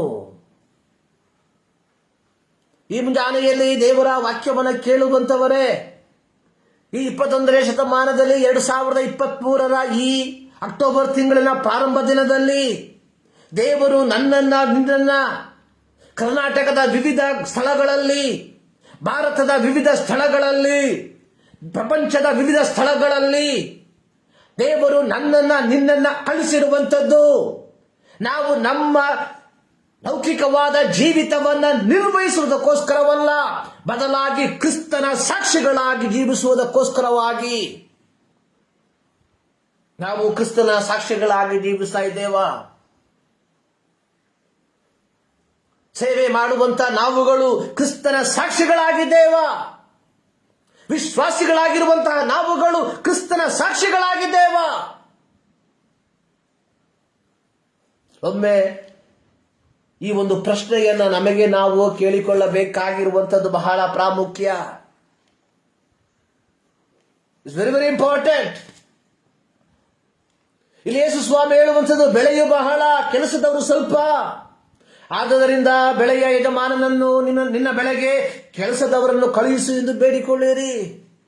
ನೋಡಿರಿ, ಹೋಗಿರಿ, ತೋಳಗಳ ನಡುವೆ ಕುರಿ ಮರಿಗಳನ್ನ ಊಗಿಸಿದಂತೆ ನಾನು ನಿಮ್ಮನ್ನ ಕಳಿಸುತ್ತೇನೆ. ಹಣದ ಚೀಲವನ್ನಾಗಲಿ, ಹಸಿಬೆಯನ್ನಾಗಲಿ, ಕೆರವನ್ನಾಗಲಿ ತೆಗೆದುಕೊಂಡು ಹೋಗಬೇಡಿರಿ. ದಾರಿಯಲ್ಲಿ ಯಾರಿಗೂ ವಂದಿಸಬೇಡಿರಿ. ಇದಲ್ಲದೆ ನೀವು ಯಾವ ಮನೆಯೊಳಗೆ ಹೋದರೂ ಆ ಮನೆಗೆ ಶುಭವಾಗಲಿ ಎಂದು ಮೊದಲು ಹೇಳಿರಿ. ನೋಡಿ, ದೇವರು ನಮ್ಮನ್ನ ಕಳುಹಿಸಿರುವಂಥದ್ದು ಒಂದು ಪ್ರತ್ಯೇಕ ದೌತ್ಯದೊಂದಿಗೆ. ದೇವರು ನಮ್ಮನ್ನು ಕಳುಹಿಸಿರುವಂಥದ್ದು ತೋಳಗಳ ನಡುವೆ ಕುರಿಗಳನ್ನ ಕಳುಹಿಸುವಂತಹ ರೀತಿಯಲ್ಲಿ. ಇದರ ಅರ್ಥ, ದೇವರು ನಮ್ಮನ್ನು ಕಳುಹಿಸಿರುವಂಥದ್ದು ಅತ್ಯಂತ ಕ್ಲಿಷ್ಟಕರವಾದಂತಹ ಒಂದು ಸ್ಥಳಗಳಲ್ಲಿ, ಹೋರಾಟಗಳ ಸ್ಥಳಗಳಲ್ಲಿ. ಶದ್ರಕ್, ಮೇಷಕ್, ಅಬೇದ್ನೆಗೋ ಇದ್ದಂತಹ ಸ್ಥಳ ಅನ್ನುವಂಥದ್ದು ಹೋರಾಟದ ಸ್ಥಳ. ವಿಗ್ರಹಕ್ಕೆ ಅಡ್ಡ ಬೀಳುವುದಕ್ಕೆ ಒದಗಿದಂತಹ ಸ್ಥಳ. ನಾವು ನೆನೆಸುವಂಥದ್ದು, ನಾವು ಬಹಳವಾಗಿ ಇಷ್ಟಪಡುವಂತಹ ಒಂದು ವಾಕ್ಯ, ಬಹಳವಾಗಿ ಇಷ್ಟಪಡುವಂತಹ ಒಂದು ವಾಕ್ಯ ಅದು.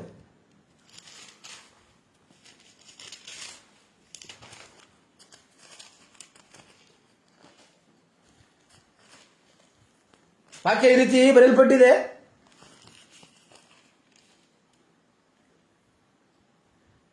ಆತನು ಹಸಿರು ಗಾವರುಗಳಲ್ಲಿ ನನ್ನನ್ನು ತಂಗಿಸುತ್ತಾನೆ, ವಿಶ್ರಾಂತಿಕರವಾದ ನೀರುಗಳ ಬಳಿಗೆ ಬರಮಾಡ್ತಾನೆ. ವಿ ಲವ್ ದಟ್ ವರ್ಸ್, ಬಹಳ ಇಷ್ಟ. So we expected this. So ನಾವು ಎದುರು ನೋಡುವಂಥದ್ದು ಇದನ್ನ. ಇಲ್ಲಿ ಯೇಸು ಸ್ವಾಮಿ ಹೇಳಿರುವಂಥದ್ದು, ತೋಳಗಳ ನಡುವೆ ಕುರಿಗಳನ್ನ ಕಳುಹಿಸುವಂತೆ ನಿಮ್ಮನ್ನ ಕಳುಹಿಸುತ್ತೇನೆ.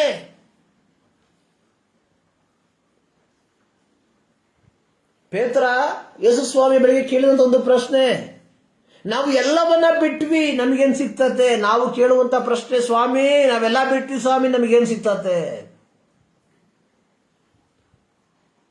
ಪ್ರಿಯರೇ, ನಾನು ನೀನು ಬದುಕಿರುವಂಥದ್ದೇ ದೇವರ ಕರುಣೆ. ಸೊ ಇದಕ್ಕಿಂತಲೂ ಇನ್ನೇನು ಬೇಕು? ನಾವು ಕುಟುಂಬ ಜೀವಿತಕ್ಕೆ ಕಾಲಿಟ್ಟಿರುವಂಥದ್ದೇ ದೇವರ ಕರುಣೆ. ಇದಕ್ಕಿಂತ ಇನ್ನೇನು ಬೇಕು? ನಮ್ಮ ಸಮಪ್ರಾಯಸ್ಥರು ಎಷ್ಟೋ ಜನ ಮಣ್ಣಿಗೆ ಮಣ್ಣಾಗಿರುವಾಗ ದೇವರು ನನಗೆ ಆಯುಷನ್ನು ಕೊಟ್ಟಿದ್ದಾನೆ, ದೇವರಿಗೆ ಸ್ತೋತ್ರ. ನನ್ನ ಸಮಪ್ರಾಯದವರು ಎಷ್ಟೋ ಜನರು ಕೌಟುಂಬಿಕ ಜೀವಿತಕ್ಕೆ ಕಾಲಿಡುವುದಕ್ಕೆ ಆಗದೆ ಇರುವಾಗ ದೇವರು ನನಗೆ ಕೊಟ್ಟಂತ ಕುಟುಂಬಕ್ಕಾಗಿ ಸ್ತೋತ್ರ. ನನ್ನ ಸಮಪ್ರಾಯದವರಿಗೆ ಸಂತಾನ ಭಾಗ್ಯವಿಲ್ಲದಿರುವ ಸಂದರ್ಭದಲ್ಲಿ ದೇವರಿಗೆ ಸಂತಾನ ಕೊಟ್ಟಿದ್ದಕ್ಕಾಗಿ ದೇವರಿಗೆ ಸ್ತೋತ್ರ. ಇದಕ್ಕಿಂತ ಇನ್ನೇನು ಬೇಕು? ಇದಕ್ಕಿಂತ ಇನ್ನೇನು ಬೇಕು ನಮಗೆ? ನಾವು ಕೇಳುವಂಥದ್ದು ಇಲ್ಲಿ ಯೇಸು ಸ್ವಾಮಿ ಹೇಳಿರುವಂಥದ್ದು, ತೋಳಗಳ ನಡುವೆ ನಾನು ಕುರಿಗಳನ್ನ ಕಳುಹಿಸುವಂತೆ ನಿಮ್ಮನ್ನ ಕಳುಹಿಸುತ್ತೇನೆ. ಆ ತೋಳಗಳ ನಡುವೆ ನೀವು ನನ್ನ ಸಾಕ್ಷಿಗಳಾಗಿ ನಿಲ್ಲಬೇಕು. ಯಾವ ರೀತಿ ಶದ್ರಕ್, ಮೇಷಕ್, ಅಬೇದ್ನೆಗೋವೆಂಬುವವರು ಬಾಬೆಲ್ ಸಂಸ್ಥಾನದಲ್ಲಿ ಪ್ರತಿಕೂಲಗಳ ಮಧ್ಯದಲ್ಲಿ, ಸುತ್ತಲೂ ಪ್ರತಿಕೂಲಗಳು, the majority is other side, ಮೂವರು ಮಾತ್ರ ಸತ್ಯ ದೇವರಿಗೋಸ್ಕರವಾಗಿ ನಿಂತರು. ಅದರ ಫಲವಾಗಿ ನೆಬೂಕದ್ನೆಚ್ಚರನು ಹೇಳಿದಂಥದ್ದು, ಶದ್ರಕ್, ಮೇಷಕ್, ಅಬೇದ್ನೆಗೋ ಎಂಬುವ ದೇವರಿಗೆ ಸ್ತೋತ್ರ. ಆತನು ತನ್ನ ದೂತನನ್ನು ಕಳುಹಿಸಿ ತನ್ನಲ್ಲಿ ಭರವಸೆ ಬಿಟ್ಟ ರಾಜಾಜ್ಞೆಯನ್ನು ಜಯಿಸಿ ತನ್ನನ್ನೇ ಹೊರತು ಇನ್ಯಾವ ದೇವರನ್ನು ಸೇವಿಸಿ ಪೂಜಿಸಬಾರದೆಂದು ಸ್ವದೇಹಗಳನ್ನು ಮರಣಕ್ಕೆ ಒಪ್ಪಿಸಿದ ತನ್ನ ಸೇವಕರನ್ನು ಉದ್ಧರಿಸಿದನಲ್ಲ. ಮರಣಕ್ಕೆ ಒಪ್ಪಿಸಿದ ತನ್ನ ಸೇವಕರನ್ನು ಉದ್ಧರಿಸಿದಂತ ದೇವರು ನಿಜವಾದ ದೇವರು ಎಂಬುದಾಗಿ ಶದ್ರಕ್, ಮೇಷಕ್, ಅಬೇದ್ನೆಗೋ ಎಂಬುವರು ತಮ್ಮ ಜೀವಿತದ ಮೂಲಕವಾಗಿ ತೋರ್ಪಡಿಸಿದರು. ಈ ಮುಂಜಾನೆಯಲ್ಲಿ ದೇವರ ವಾಕ್ಯವನ್ನು ಕೇಳುವಂತವರೇ, ನಮ್ಮ ಜೀವಿತದ ಮೂಲಕವಾಗಿ ಯೇಸು ಕ್ರಿಸ್ತನೇ ನಿಜವಾದ ದೇವರೆಂಬುದಾಗಿ ನಾವು ನಿರೂಪಿಸುವಂತವರಾಗಿದ್ದೇವಾ? ಒಮ್ಮೆ ಯೋಚನೆ ಮಾಡಿ. ದೇವರು ನಮ್ಮನ್ನ ಕಳುಹಿಸಿರುವಂಥದ್ದು ಹಸಿರಾದ ಹುಲ್ಲಿಗಳ ಬಳಿಯಲ್ಲಿ ಎಲ್ಲ, ತೋಳಗಳ ನಡುವೆ. ನೋಡಿ, ಅಲ್ಲಿ ಬರೆದಿರುವಂಥದ್ದು, ನೀವು ಯಾವ ಊರಿಗಾದ್ರೂ ಹೋದ ಮೇಲೆ ಜನರು ಸೇರಿಸಿಕೊಂಡ್ರೆ ಅಲ್ಲಿ ನೀವು ಊಟ ಮಾಡ್ರಿ. ಯಾವ್ದಾದ ಊರವರು ನಿಮ್ಮನ್ನು ಸೇರಿಸಿಕೊಳ್ಳದೆ ಹೋದ್ರೆ ಮುಂದಿನ ಊರಿಗೆ ಹೋಗ್ರಿ. ಅಪೊಸ್ತಲರ ಕೃತ್ಯದಲ್ಲಿ ನಾವು ನೋಡಿದ್ವಿ, ಮೊದಲು ಯೆರೂಸಲೇಮಿನಲ್ಲಿ, ಆಮೇಲೆ ಯೂದಾಯದಲ್ಲಿ, ಆಮೇಲೆ ಸಮರ್ಯದಲ್ಲಿ, ಆಮೇಲೆ ಭೂಮಿಯ ಕಟ್ಟಕಡೆಯವರೆಗೆ. ಒಂದು ಕಡೆ ಆಗ್ಲಿಲ್ವಾ ಇನ್ನೊಂದು ಕಡೆ ಹೋಗಿ, ಇನ್ನೊಂದು ಕಡೆ ಆಗ್ಲಿಲ್ವಾ ಇನ್ನೊಂದು ಕಡೆ ಹೋಗಿ. ಸೊ ನಿಮ್ಮ ಫುಟ್ ಪ್ರಿಂಟ್ ಆ ಜಾಗದಲ್ಲಿ ಬಿದ್ದರೆ ಸಾಕು. ಯಾವ್ದ್ರಲ್ಲಿ? ರೋಮಾ ಪತ್ರಿಕೆಯಲ್ಲಿ ನಾವು ನೋಡ್ತೇವೆ, ಸುವಾರ್ತೆಯನ್ನು ಸಾರುವವನ ಪಾದವು ಎಷ್ಟೋ ಅಂದವಾದದ್ದು. ಸುವಾರ್ತೆಯನ್ನು ಸಾರುವಂತವರ ನಿಮ್ಮ ಪಾದ ಒಂದು ಗ್ರಾಮದಲ್ಲಿ ಬಿದ್ದರೆ, ಆ ಗ್ರಾಮದವರು ಆ ಸುವಾರ್ತೆಯನ್ನು ಅಂಗೀಕಾರ ಮಾಡದೆ ಹೋದರೆ ಭಯ ಪಡಬೇಡ್ರಿ, ನಿರಾಶೆ ಪಡಬೇಡ್ರಿ.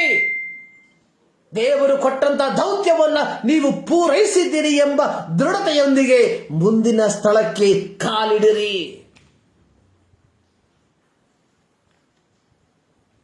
ದೇವರ ಮಕ್ಕಳು, ಕ್ರಿಸ್ತನ ಸಾಕ್ಷಿಗಳು. ಸಾಕ್ಷಿ ಅನ್ನುವಂಥದ್ದು ಭಾನುವಾರದ ದಿನದಲ್ಲಿ, ಭಾನುವಾರ ಸಭೆಯಲ್ಲಿ ಎದ್ದು ನಿಂತು ಹೇಳುವಂಥದ್ದಲ್ಲ. ಸಾಕ್ಷಿ ಅನ್ನುವಂಥದ್ದು ನಾವು ಕಂಡುಕೊಂಡಂತಹ, ಅನುಭವಿಸಿದಂತಹ ಸತ್ಯವನ್ನ ಜನರಿಗೆ ತಿಳಿಯಪಡಿಸುವಂಥದ್ದಾಗಿದೆ. ಈ ಮುಂಜಾನೆಯಲ್ಲಿ ಪ್ರಿಯ ದೇವ ಜನರೇ, ದೇವರ ವಾಕ್ಯವನ್ನು ಕೇಳುವಂತಹ ನನ್ನ ಪ್ರಿಯ ದೇವ ಜನರೇ, ನಾವು ಕ್ರಿಸ್ತನ ಸಾಕ್ಷಿಗಳು. ಶದ್ರಕ್ ಮೇಷಕ್ ಅಬೇದ್ನೆಗೋಮ್ ಕ್ರಿಸ್ತನ ಸಾಕ್ಷಿಗಳಾಗಿ ನಿಂತರು. ಇದೇ ದಾನಿಯೇಲನ ಪ್ರವಾದನ ಪುಸ್ತಕದಲ್ಲಿ ದಾನಿಯೇಲನ ಜೀವಿತವನ್ನು ನಾವು ಕಲಿಯುವಾಗ ಸಿಂಹದ ಗವಿಯಲ್ಲಿ ದಾನಿಯೇಲನು ಹಾಕಲ್ಪಟ್ಟವನಾಗಿದ್ದಾಗ್ಯೂ ಇದು ಸಹ ಆತನು ಕ್ರಿಸ್ತನಿಗೋಸ್ಕರವಾಗಿ ನಿಂತದರ, ದೇವರಿಗೋಸ್ಕರವಾಗಿ ನಿಂತದರ ಫಲವಾಗಿ ಅಲ್ಲೂ ಸಹ ದಾನಿಯೇಲನು ದೇವರ ಸಾಕ್ಷಿಯಾಗಿ ನಿಂತ.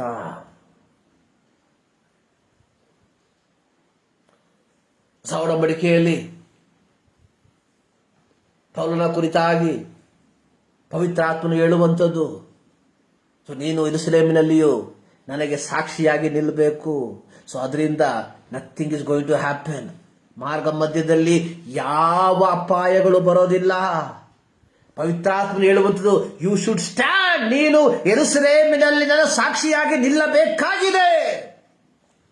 ಪ್ರಿಯರೇ, ನಾವು ದೇವರ ಸಾಕ್ಷಿಯಾಗಿ ನಿಲ್ಲಬೇಕಾಗಿರುವಂಥದ್ದು ದೈವಿಕವಾದ ಪದ್ಧತಿಯಾಗಿರುವುದರಿಂದ ಯಾವ ವ್ಯಕ್ತಿಯಿಂದಲೂ ಯಾವ ಶಕ್ತಿಯಿಂದಲೂ ನಮ್ಮ ಪ್ರಾಣವನ್ನ ಬೇರ್ಪಡಿಸುವುದಕ್ಕೆ ಸಾಧ್ಯವಿಲ್ಲ ಎಂಬುವಂಥದ್ದನ್ನ ನಾವು ದೃಢವಾಗಿ ನಂಬುವಂಥವರಾಗಿರುವ. ಅನೇಕ ಅಪಾಯಗಳು ಪೌಲನ ಜೀವಿತದಲ್ಲಿ ಬಂದವು. ಪೌಲನು ಸಂಚರಿಸುತ್ತಿದ್ದಂಥ ಹಡಗು ಚಲ್ಲಾಪಿಲ್ಲಿಯಾಗಿ ಹೋದವು. ಆದರೆ ಪೌಲನನ್ನ ನೆನೆಸಿ ದೇವರು ಆ ಹಡಗಿನಲ್ಲಿದ್ದಂತಹ ಪ್ರತಿಯೊಬ್ಬರನ್ನ ಕಾಪಾಡ್ದ.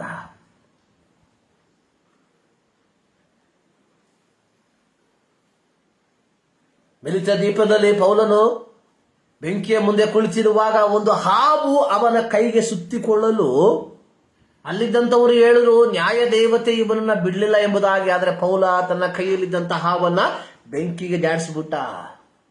ಕಾರಣ, ಪೌಲನು ಯೆರೂಸಲೇಮಿನಲ್ಲಿ ಸಾಕ್ಷಿಯಾಗಿ ನಿಲ್ಲಬೇಕಾಗಿರುವಂಥದ್ದು ದೈವಿಕವಾದ ಪದ್ಧತಿ. ಆ ದೈವಿಕ ಪದ್ಧತಿ ನಡೆಯುವುದಕ್ಕೋಸ್ಕರವಾಗಿ ಪೌಲನಿಗೆ ಯಾವ ಹಾನಿಯೂ ಆಗಲಿಲ್ಲ. ಪ್ರಿಯರೇ, ದೇವರು ನಮ್ಮನ್ನ ಹಾಕಿರುವಂಥದ್ದು ದೇವರ ಸಾಕ್ಷಿಗಳಾಗಿ ನಿಲ್ಲುವುದಕ್ಕೆ ಆಗಿರುವಾಗ ನಾವು ದೃಢವಾಗಿ ನಿಲ್ಲುವ ಯಾವ ಶಕ್ತಿಯಿಂದಲೂ ನನ್ನನ್ನ ಸೋಲಿಸಲು ಸಾಧ್ಯವಿಲ್ಲ ಎಂಬುದಾಗಿ. ಆದರೆ ನಾವು ಕ್ರಿಸ್ತನ ಸಾಕ್ಷಿಗಳಾಗಿ ನಿಲ್ಲುವಂತವರಾಗಿರಬೇಕು. ಪ್ರಲೋಭನೆಗಳಿಗೆ ಒಳಪಡಬಾರದು. ಅವಳು ಪ್ರಲೋಭನೆಗೆ ಒಳಪಟ್ಲು. ಕ್ರಿಸ್ತನಿಗೋಸ್ಕರವಾಗಿ ಸಾಕ್ಷಿಯಾಗಿ ನಿಲ್ಲಬೇಕಾದಂತಹ ಅವಳು ಸೈತಾನನು ಹಾವಿನ ವೇಷದಲ್ಲಿ ಬಂದು ಅವಳನ್ನು ವಂಚಿಸಿದಾಗ, ಇದು ದೇವರು ನಮಗೆ ಕೊಟ್ಟಿರುವಂತಹ ಆಜ್ಞೆ ಎಂಬುದಾಗಿ ಹೇಳಬೇಕಾಗಿದ್ದ ಅವಳು ಸೈತಾನನ ಮಾತಿಗೆ ಕಿವಿಗೊಟ್ಟಳು. ಅನೇಕ ಸಂದರ್ಭಗಳಲ್ಲಿ ನಾವುಗಳು ಸಹ ಈ ಸೈತಾನನ ಮಾತಿಗೆ ಕಿವಿಗೊಡುವಂತವರಾಗಿದ್ದೇವೆ. ಮರಿಬೇಡ್ರಿ.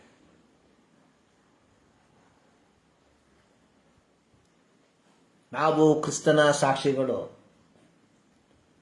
ಸಾಕ್ಷಿ ನಂಬಿಗಸ್ತನಾಗಿರ್ಬೇಕು. ಸಾಕ್ಷಿಯಾಗಿರ್ಬೇಕು, ನಂಬಿಗಸ್ತನಾಗಿರ್ಬೇಕು.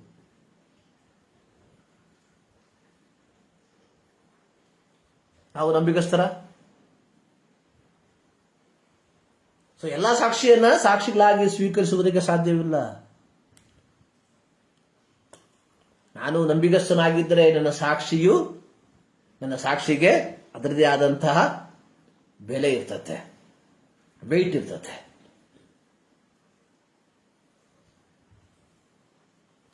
ಶದ್ರಕ್, ನೆಬೂಕದ್ನೆಚ್ಚರನು ಹಾಗೂ ದಾರ್ಯಾವೆಷನು ಇಸ್ರಾಯೇಲ್ ದೇವರು ನಿಜವಾದ ದೇವರು ಎಂಬುದಾಗಿ ಹೇಳುವುದಕ್ಕೆ ಕಾರಣ ಅವರ ಸಾಕ್ಷಿ.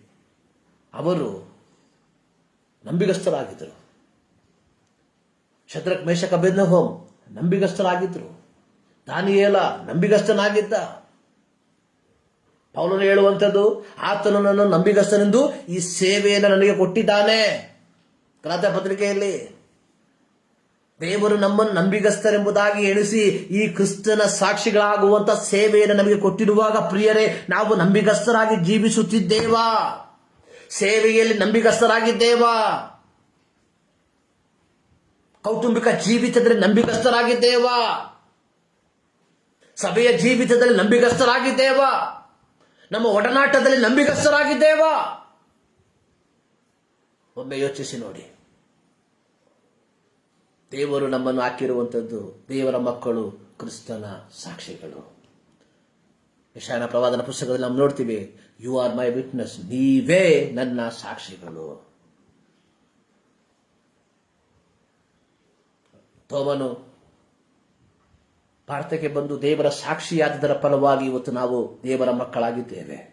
ಹಾಗೆಯೇ ಆದಿಮಾಪೋಸ್ತಲರು ವಿವಿಧ ಸ್ಥಳಗಳಲ್ಲಿ ದೇವರ ಸಾಕ್ಷಿಯಾಗಿ ಓದುವುದರ ಫಲವಾಗಿ ಆಯಾ ಸ್ಥಳಗಳಲ್ಲಿ ಕ್ರೈಸ್ತತ್ವವು ಹಬ್ಬಿ ಹರಡುವುದಕ್ಕೆ ಕಾರಣವಾಗಿ ಮಾರ್ಪಟ್ಟಿತ್ತು. ಇವತ್ತು ದೇವರು ನಮ್ಮನ್ನ ಹಾಕಿರುವಂತಹ ಸ್ಥಳದಲ್ಲಿ ಕ್ರಿಸ್ತನ ಸಾಕ್ಷಿಗಳಾಗಿ ನಾವು ಜೀವಿಸ್ತಾ ಇದ್ದೇವಾ? Are we a witness of Jesus Christ? ಕ್ರಿಸ್ತನ ಸಾಕ್ಷಿಗಳು ನಾವು? ಒಮ್ಮೆ ಯೋಚನೆ ಮಾಡಿ ನೋಡುವ. ಈ ಮುಂಜಾನೆಯಲ್ಲಿ ಸರ್ವಶಕ್ತನಾದ ದೇವರು ಈ ಮಾತುಗಳ ಮೂಲಕವಾಗಿ ನಿಮ್ಮನ್ನು ಧಾರಾಳವಾಗಿ ಆಶೀರ್ವದಿಸಲಿ. ಪ್ರಾರ್ಥನೆ ಮಾಡುವ. ನಮ್ಮನ್ನು ಬಹಳವಾಗಿ ಪ್ರೀತಿ ಮಾಡುವ ನಮ್ಮ ಪ್ರೀತಿಯ ತಂದೆಯಾದ ದೇವರೇ, ಮತ್ತು ದಾವರ್ತಿ ನಿಮ್ಮ ಸನ್ನಿಧಾನಕ್ಕೆ ಸೇರಿ ಬರ್ತಾ ಇದ್ದೇವೆ ಸ್ವಾಮಿ. ಹೌದು ಕರ್ತನೆ, ದೇವರ ಮಕ್ಕಳು ಕ್ರಿಸ್ತನ ಸಾಕ್ಷಿಗಳು ಎಂಬ ಆ ಒಂದು ವಿಚಾರ ಮತ್ತು ದಾವರ್ತಿ ನಾವು ಮನನ ಮಾಡುವಂತೆ ನಮ್ಮ ಜೀವಿತದಲ್ಲಿ ಕೊಟ್ಟಂತ ಅವಕಾಶಕ್ಕಾಗಿ ಸ್ತೋತ್ರ. ಹೌದು ಕರ್ತನೆ, ಶದ್ರಕ್, ಮೇಷಕ, ಅಬೇದ್ನೆಗೋಮ್ ಎಂಬುವರ ರೀತಿಯಲ್ಲಿ ಪ್ರತಿಕೂಲಗಳ ಮಧ್ಯದಲ್ಲಿ ತಮ್ಮ ಜೀವವನ್ನ ಸುಡೋದಕ್ಕೆ ಒಪ್ಪಿಸಿಕೊಟ್ಟು ನೀನೇ ನಿಜವಾದ ದೇವರೆಂಬುದಾಗಿ ಆ ಬಾಬೆಲ್ ಸಂಸ್ಥಾನದಲ್ಲಿ ನಿಮ್ಮನ್ನ ಮಹಿಮೆಪಡಿಸಿದ ರೀತಿಯಲ್ಲಿ ನಮ್ಮ ಜೀವಿತದ ಮೂಲಕವಾಗಿ ನಿಮ್ಮನ್ನು ಮಹಿಮೆಪಡಿಸುವಂತೆ ಕೃಪೆ ಮಾಡು. ಪ್ರಾರ್ಥನೆ ಕೇಳಿದ್ದಕ್ಕಾಗಿ ಸ್ತೋತ್ರ. ಯೇಸು ಕ್ರಿಸ್ತನ ಪುತ್ರ ನಾಮದಲ್ಲಿ ಬಿಡುತ್ತೇವೆ ತಂದೆ.